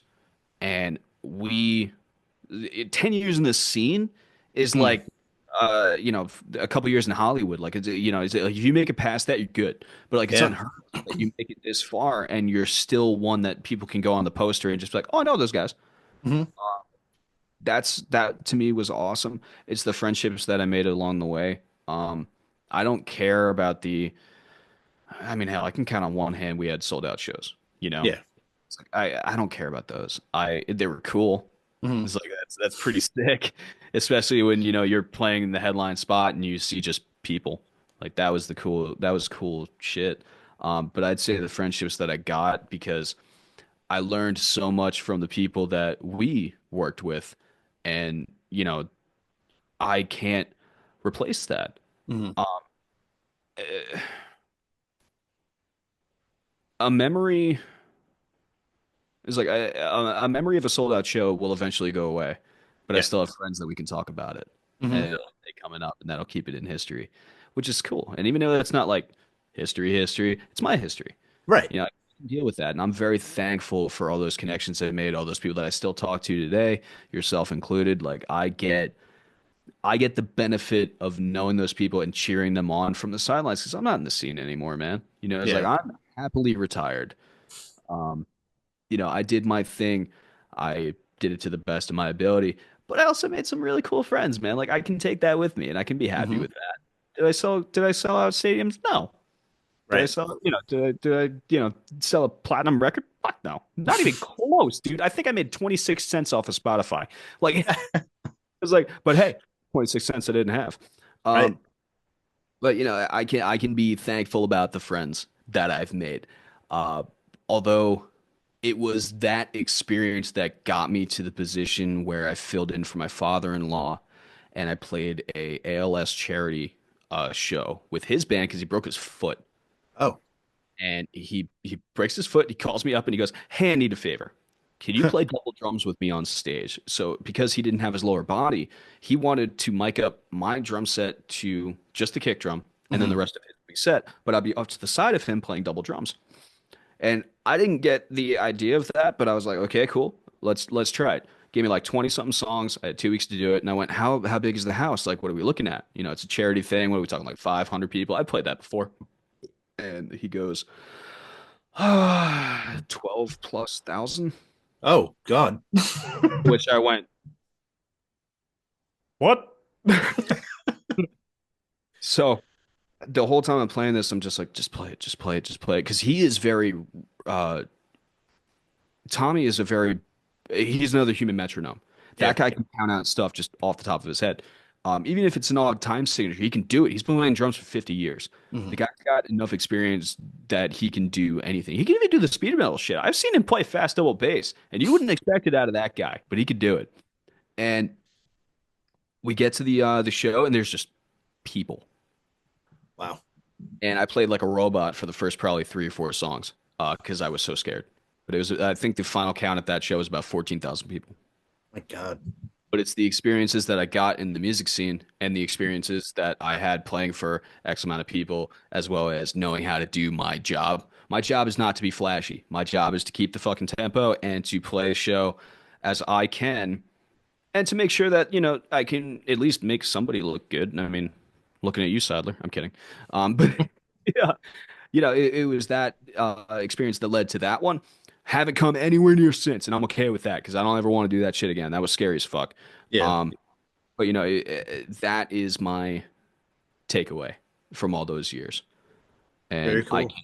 I can, I would say I would sleep soundly, but I don't sleep. So it's like I can rest in knowing that that's the thing because as much as I might not have a musical legacy, I have a friendship legacy, Yeah, and that's worth 10 times more. Okay with that's that. that's very cool.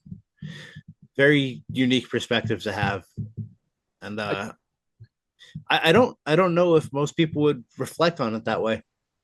You know? a lot of people would say, and I see this a lot with younger kids, is that they hit their first roadblock and they think they're a failure.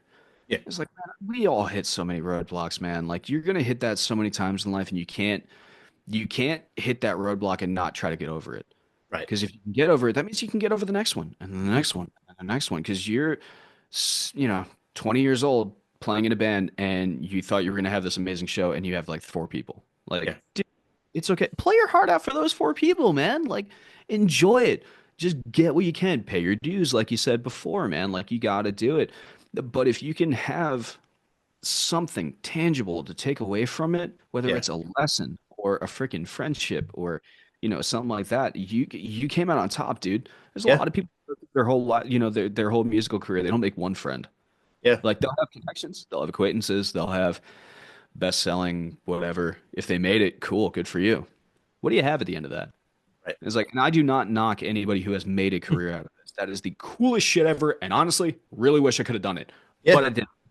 And because I didn't, I have that perspective, and I'm old enough to where I can go, you know, if you look at it from a did we make it standpoint, yeah, we failed. Is what it is. Did you fail though? Oh, in a musical standpoint, yeah.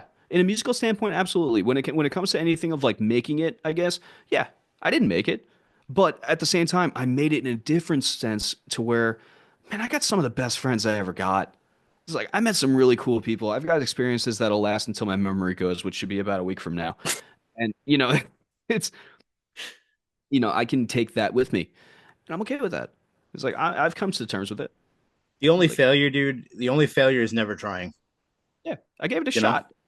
It's like I gave it a shot. So many more people gave it a shot, man. And like, we talked about the guys who made it out. Hmm. Those guys definitely earned it. But you notice how we've talked about so many bands, right?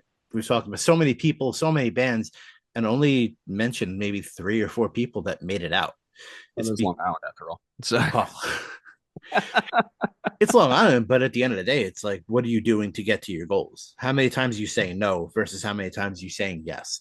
What are you doing to put it all on the line and risk things before you're like, maybe I'm just not meant for this? Like not everyone's meant for that. I can tell you firsthand. I'm not someone who wants to travel the country. I'm not someone that wants to travel Europe playing music. Like it would be cool. I would love it for about a couple weeks, maybe a month, you get but homesick, you know? you get homesick. But then it's like, man, do I really want to do this? Or do I want to focus on what I love about music? That's creating it and recording it and talking to people about it, you know? Like at the same time, that's not knocking anybody who does that at such a bigger level. Like Tyler loves what he's doing. Like Absolutely.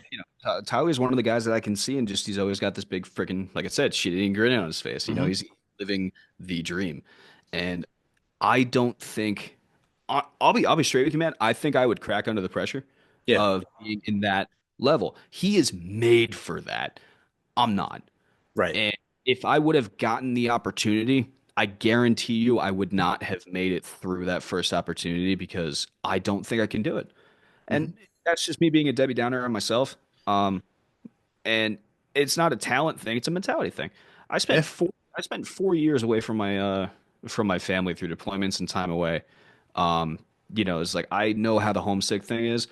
I can work around that. You get used to it after a while. But Yeah. it's the overwhelming pressure of, okay, this is our meal ticket. We're not getting a guaranteed check. We're not getting this. We have to perform. Yeah. That's I don't think I can do it. I genuinely don't think I could do it. And I give so much props to people who do that and can make something of themselves. But like you said, how are you going to know unless you try? Right. it's a weird mentality check because like if you go into making a band with the expectation of I'm going to be the guy that like opens for Metallica one day, you're putting all your eggs in a very small basket, you know. Yeah. Gotta The expand. odds of it happening are pretty small. But if you go into it with the mentality of like, I love this, I love music, I want to just make this a thing that I do for a while, I want to make a paycheck from it, you'll do it. You'll get there. It's going to take a long time. And that's the thing that people don't really get is that it takes time, Yeah, you don't you get this know? overnight, man. Like, don't let TikTok and Instagram fool you, man. Like, it takes hard work, especially from the era that we grew up in, where you had to really, record sales were still a thing, dude. Like, you had Yeah. to really get it. And now, so it's more streams, Mm-hmm. and you get a lot of those flash in the pan type kids. You get more flash in the pan folks now than you did back then, Yeah. because you get TikTok views are counted, or not TikTok views, yeah, YouTube vids. I'm pretty sure are counted in the Billboard 100. Um, so you got social media influence on there as well. So, you're not moving records. You might sell two, but you Yeah. have 4 million streams. Now you're a hit. Yep. But like, are they going to remember you?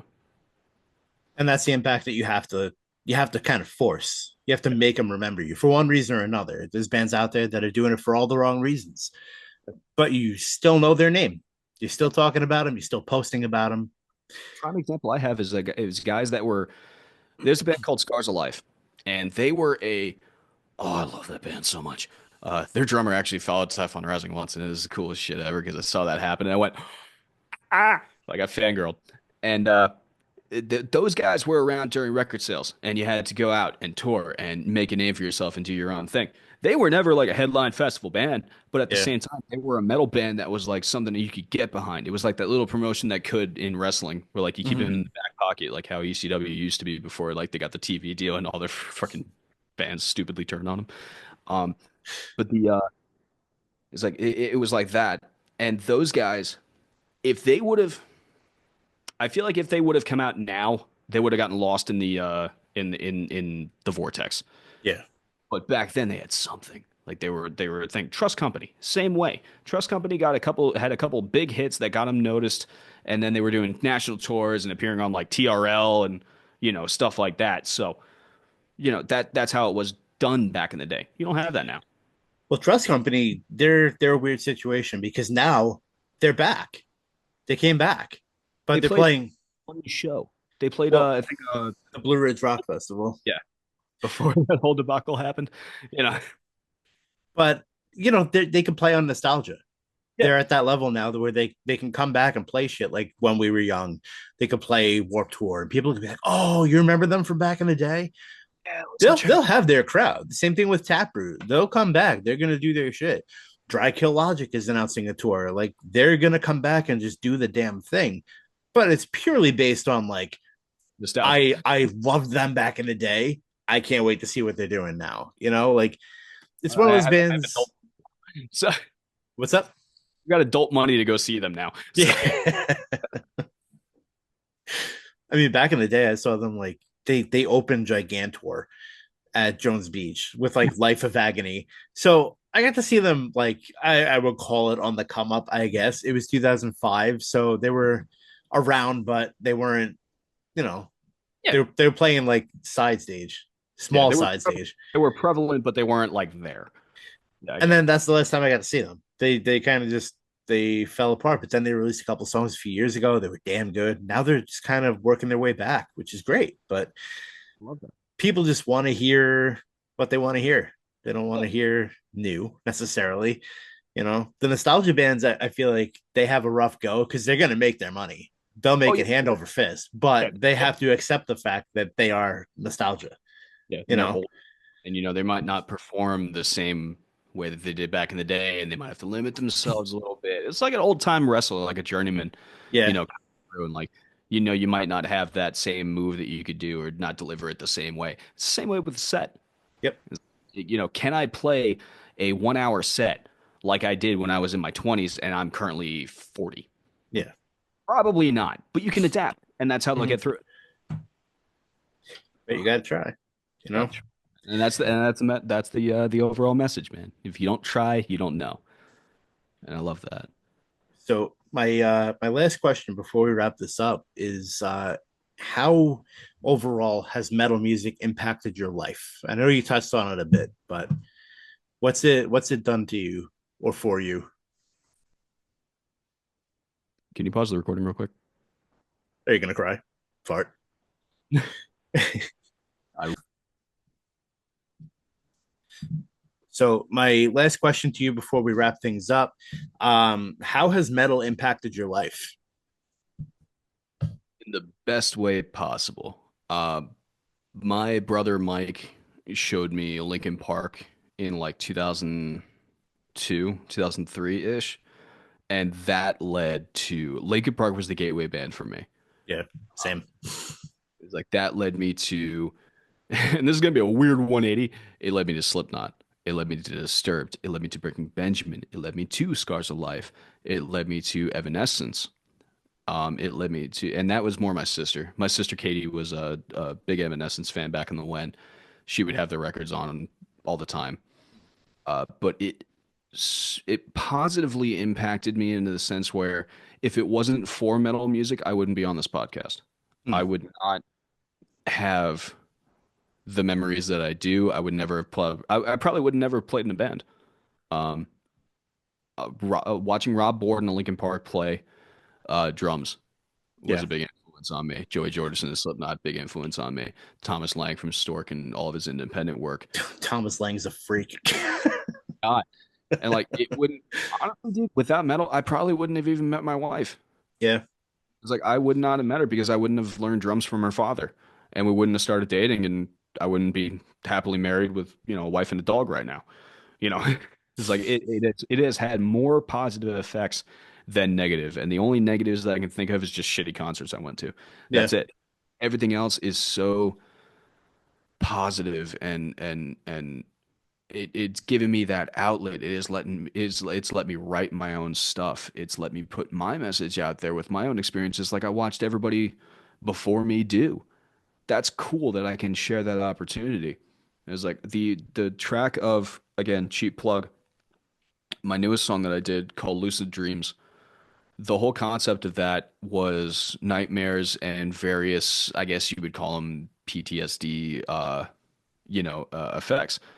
It's like, and that's just from my own life experiences that are written into that song. I wouldn't have had that message if I hadn't, I wouldn't have been able to do that without metal. You know what I mean? It was like it's nothing but positive things. Fun fact about Lucid Dream. I know you don't know this yet, but that's actually on my top 10 for this week. No fucking way. Yeah. Let's fucking go. I made it. Let's go.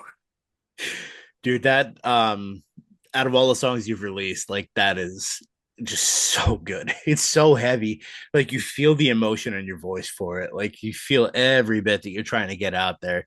And it's such a tight performance. It's ridiculous.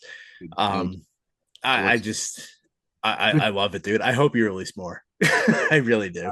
I will actually. There's a oddly enough, there's a cover in the works. Because I did the Kill Switch cover with my buddy Jason. A little while ago, we did My Last Serenade, and that was when I found out that Jason had like the greatest cleans that I've heard in such a long time. The dude has some serious death metal growls, but his cleans are next level. Um, Me and him are doing a cover. It'll come out soon. You'll know it as soon as you hear it. I'll tell you offline of what it's going to be. I But can't wait, dude. as soon as that guitar riff hits, you know what it is. And it's not a metal song. It's not a No. metal song at all. But you'll know it.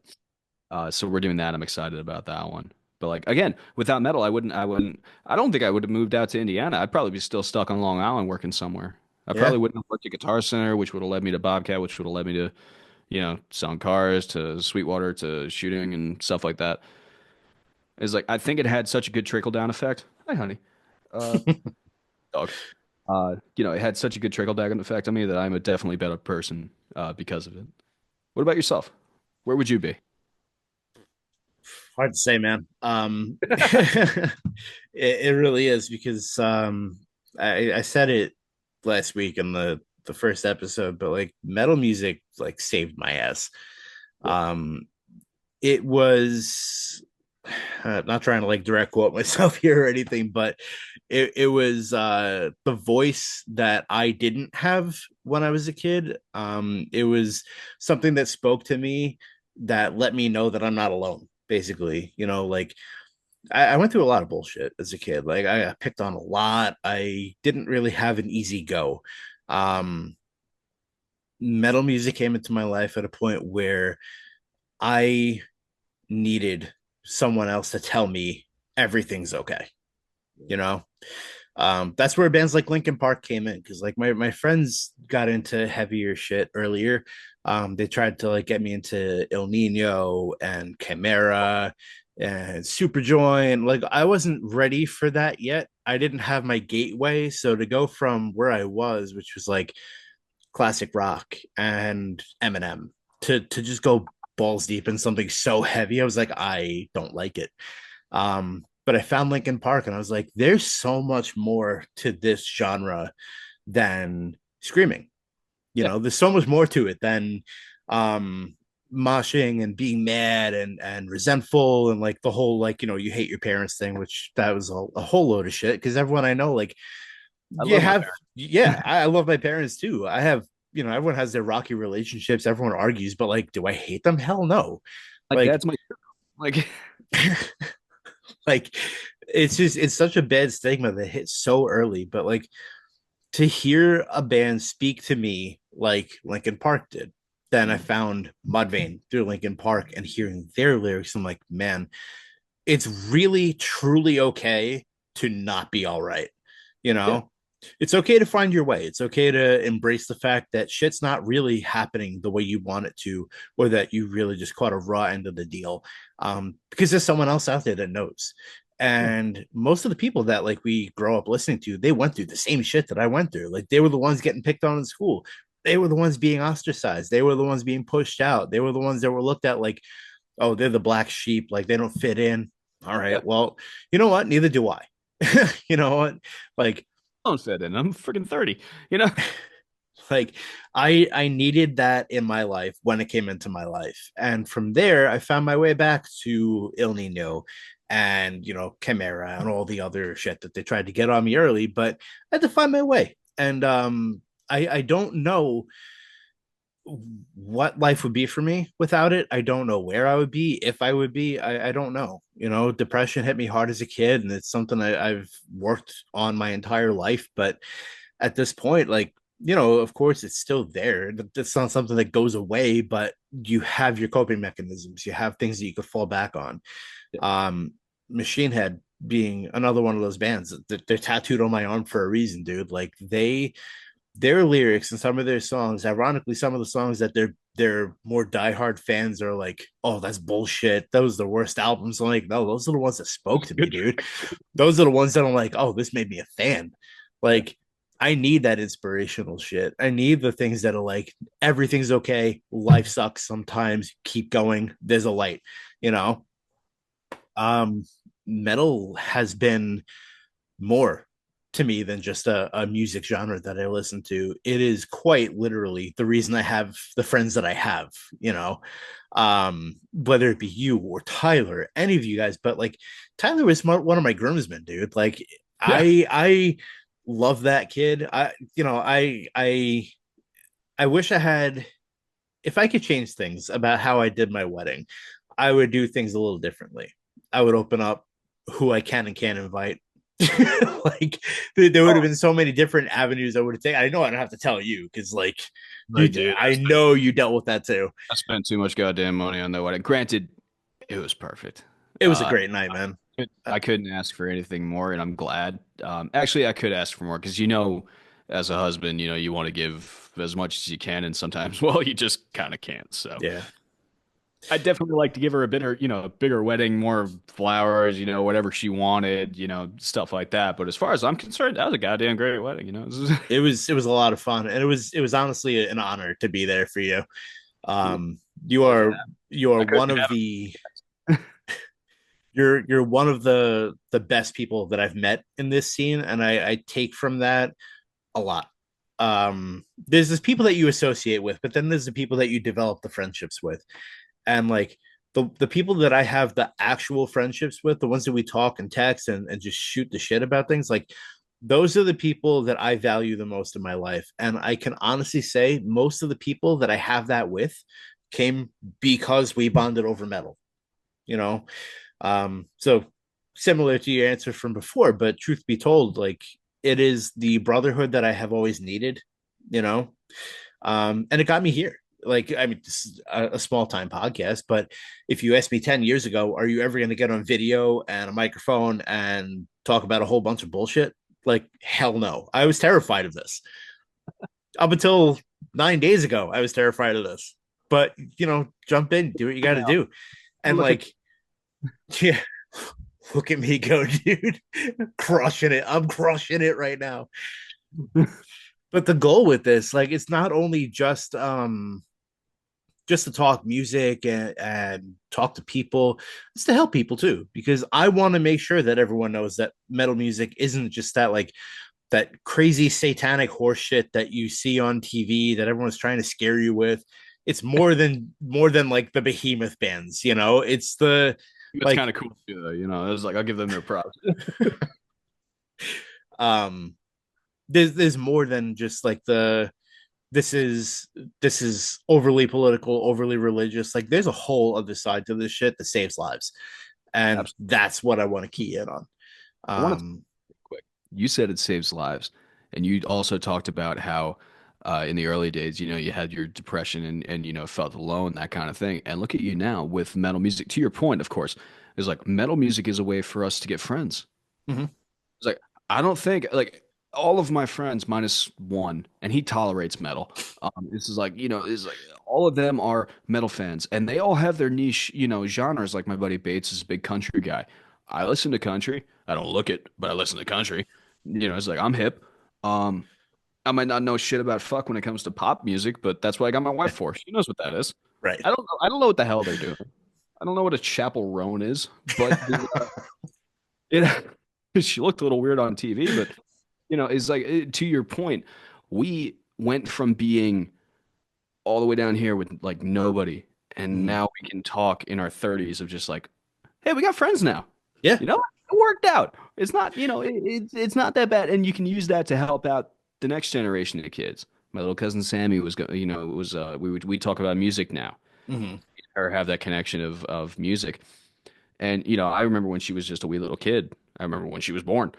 I'm old, and the now she's graduating high school, going to college, and we can talk about music now. We can talk Mhm. about how we feel, and she'll be like, "I'm just not feeling it today." I'm just like, "It's okay.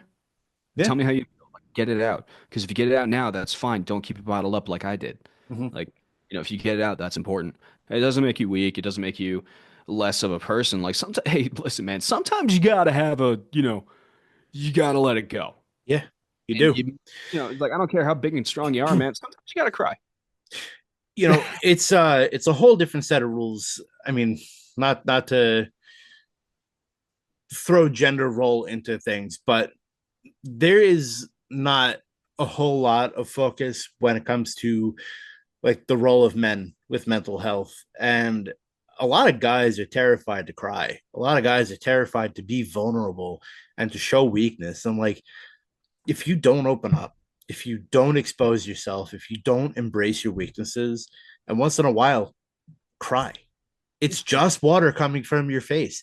It doesn't make you less of anything. It releases that little stress bubble that you had. My father was an NYPD police sergeant for 30 years. My dad could probably cry more tears than any lake that is there. Yeah. And he's seen enough to where he could do that. And I asked him one day, I was like, Dad, what do you do when you've had a really bad day? Because like with my job, I listen to a lot of crap. I deal with a lot of terrible calls because I'm answering phone calls to someone who's like, hey, my son was just shot. Like I'm having to deal with that. Like that sucks, dude. Yeah. But it's like my father was the guy on the other side who had to deal with it. It's like, how do you deal with it? And he goes, I took a deep breath every time I walked into the door, and then I was just dad. Mm-hmm.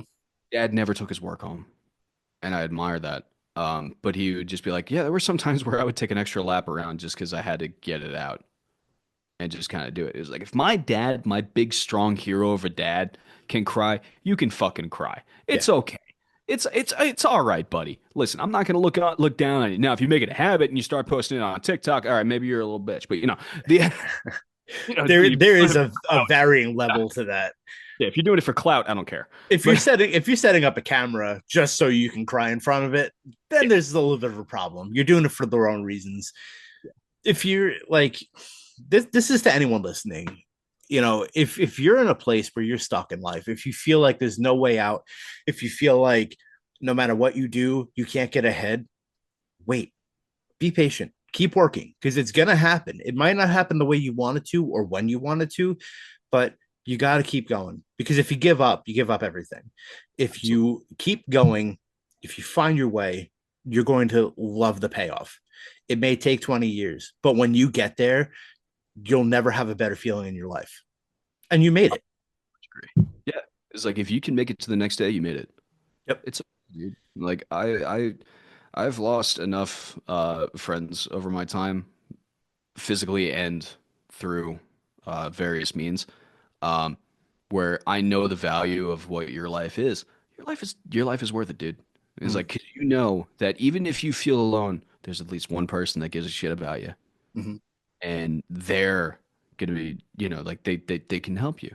Mm-hmm. Just recently, I was sitting with my dad and my brother, and I had a moment where I was like, I'm a little overwhelmed.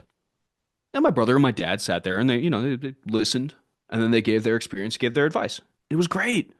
Dude, go with your buddies.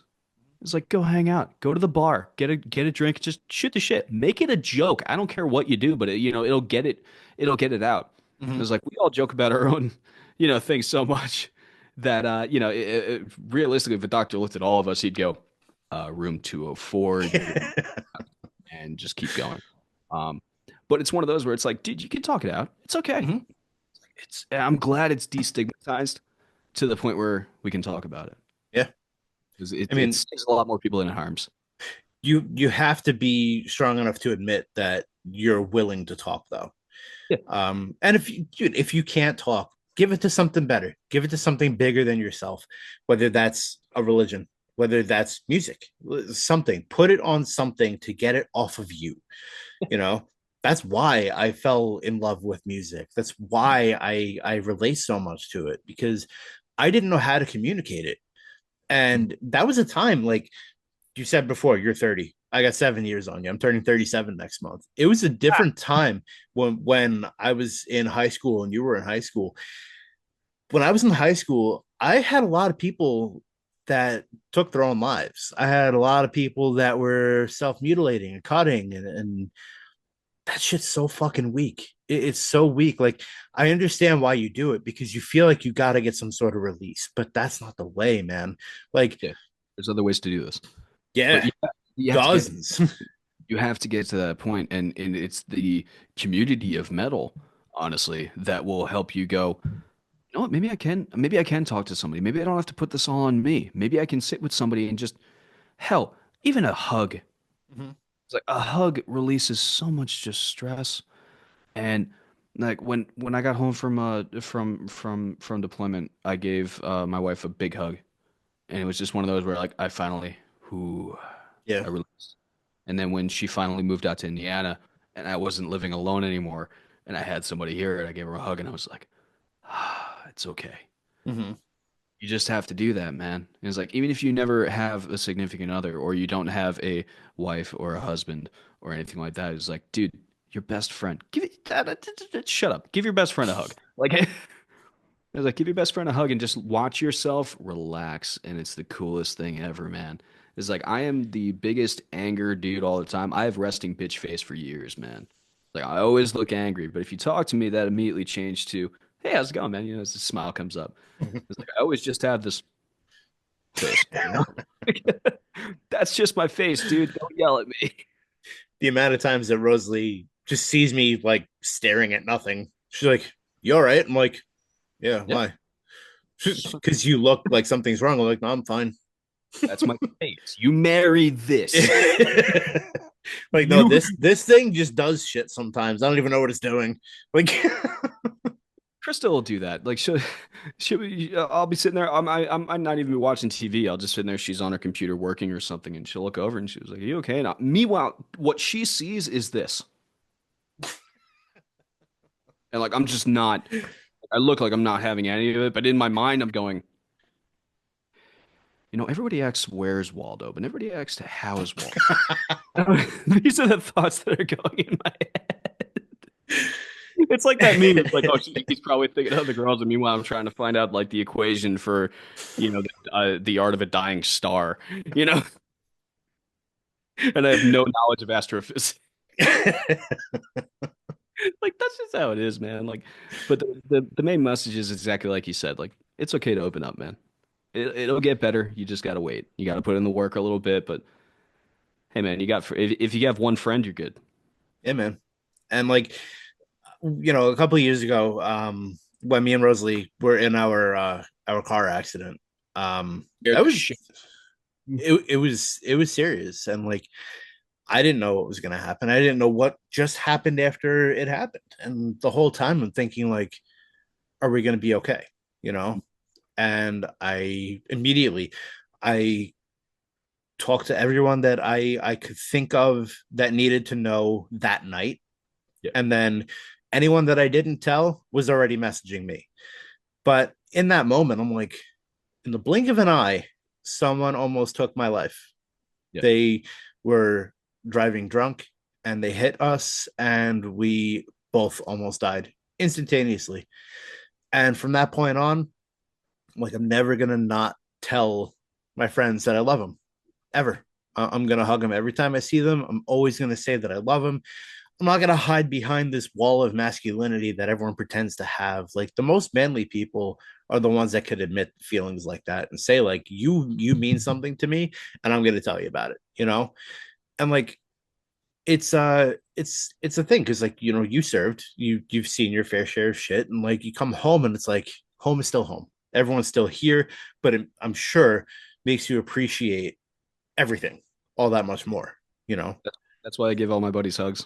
That's why I tell them I love them. Same thing. Yeah. Is like I've got Marine friends that are out there that I haven't seen in years. That if we were talking, like if we met in a random place, it'd be like we never left. Yeah. It was like that's the strong connection that I like to make, and Yeah. it's how you were saying, it's just like you never give that opportunity a second thought to tell them, I love you, buddy. Yep. Exactly. That's important. It is. And just before we wrap up, you know, um, just a word to anyone who might be listening to this. If you're not okay, it's okay. If you're lost, it's okay. If you don't know what career you're gonna pick, it's okay. Everything is okay because it's gonna be okay. Um, both of us are a prime example of two people who pretty much had to say to ourselves like, life kind of sucks sometimes. How much of it is because something I did? How much of it is something because it's something I can't control? But through this genre of music, we've made friends. We've met each other through this genre of music. Um, there's a community out there for you, and it doesn't have to be something that's recognized by everyone that you talk to. It's not something that you're going to see on social media. It's, you go to a concert, dude. Go grab your friends, say I like this band, you want to come with me? Go by yourself. If it's a small show, go by yourself. If it's a big show, go by yourself. But there's a community out there. Like, two of my closest friends I met on a train going to see Nothing More. Like, they were going out of the same station. I was with Tyler. We were going out of the same station. We started talking, hung out the whole night with them, shared Ubers. We hung out at the show together, took Ubers back, got in touch with them, and like, they were at my wedding. Like, they were, the two of the closest friends that I have, and I value the shit out of that because it's another bond that I have through music. You know, but there's always, even the darkest tunnel has the light, is what I'm trying to say. Like, there's always something out there. So if you're lost, you're gonna find your way. Unless it's that Roadrunner tunnel, in which case, don't go to that tunnel. You Then know? then you're fucked. Yeah, that's how you end up on a Looney Tunes cartoon at 7 in the morning on Saturdays. You're gonna hit that wall, and all of a sudden, the only thing you're gonna hear is Chris Benoit's music, and Oh my God. Oh, help. That's another topic for another time. But Matt, I just want to say, Ben, thank you for having me on this. This has been an absolute pleasure. I can't wait to see what the next episode is, man. Thank you for having me. thank you for coming on, man. You've been behind me with everything I've done since I met you. I appreciate the hell out of you. Thanks for everything you do. Thank you for serving this country. Thanks for being one of the realest friends I've ever had in my life. And just know I don't take any bit of that for granted. Dude, thank you for being there for me because and just a quick tidbit before we go. When this guy got into an accident, I was working over at Sweetwater. I found his record and I got his number and I called him and he goes, "Is this Gunther?" I went, "Yeah, what's up, dude?" It's like just talking to him because like you got to check on your homies, man. Check on your boys. I can't even tell you how much that meant to me too. That I got a lot of phone calls that week. That one almost had me in tears, dude. Honest to God. I got off the phone with you and I was like, Rosalie, you'll never guess who just called me. She's like, who? I said, well, Gunther called, but I swore he had my number, but he definitely went in the Sweetwater system and found my number to make sure that he could talk to me. Because I wanted to check in on you, man, and I was on the clock, and they weren't very big on like the whole, like if you had to take too long of a break, and I think you got to make calls and make sales and shit. But I wasn't worried about sales at that point. I was just like, hey, you know what? Yeah, I got the time. Button. But at the end of the day, you still asked me if there's anything that I needed from Sweetwater. So you were technically doing your job. I did do that. Yeah. And to be fair, not for nothing, I did ask Tyler the same question. I think I sent him like 2 or 3 things comped. You owe me like $5 in commission, boy. But anyway, it was an absolute pleasure, sir. I love you very much. I love you too, man. Thank you so much for being on this. And I can't wait to have you on again. It's been an absolute joy, man. I sit and wait for the invite, my king. Be well, dude. I'll talk to you soon. Damn, that was a long one. That about wraps it up for this episode. Episode number 2 is officially in the books. Thank you for giving me some of your time and support. Thank you for tuning in. I hope to see you again on the next one. You have been listening to the Face the Music podcast. Be well, everybody. Be safe, and I will see you again soon. Peace.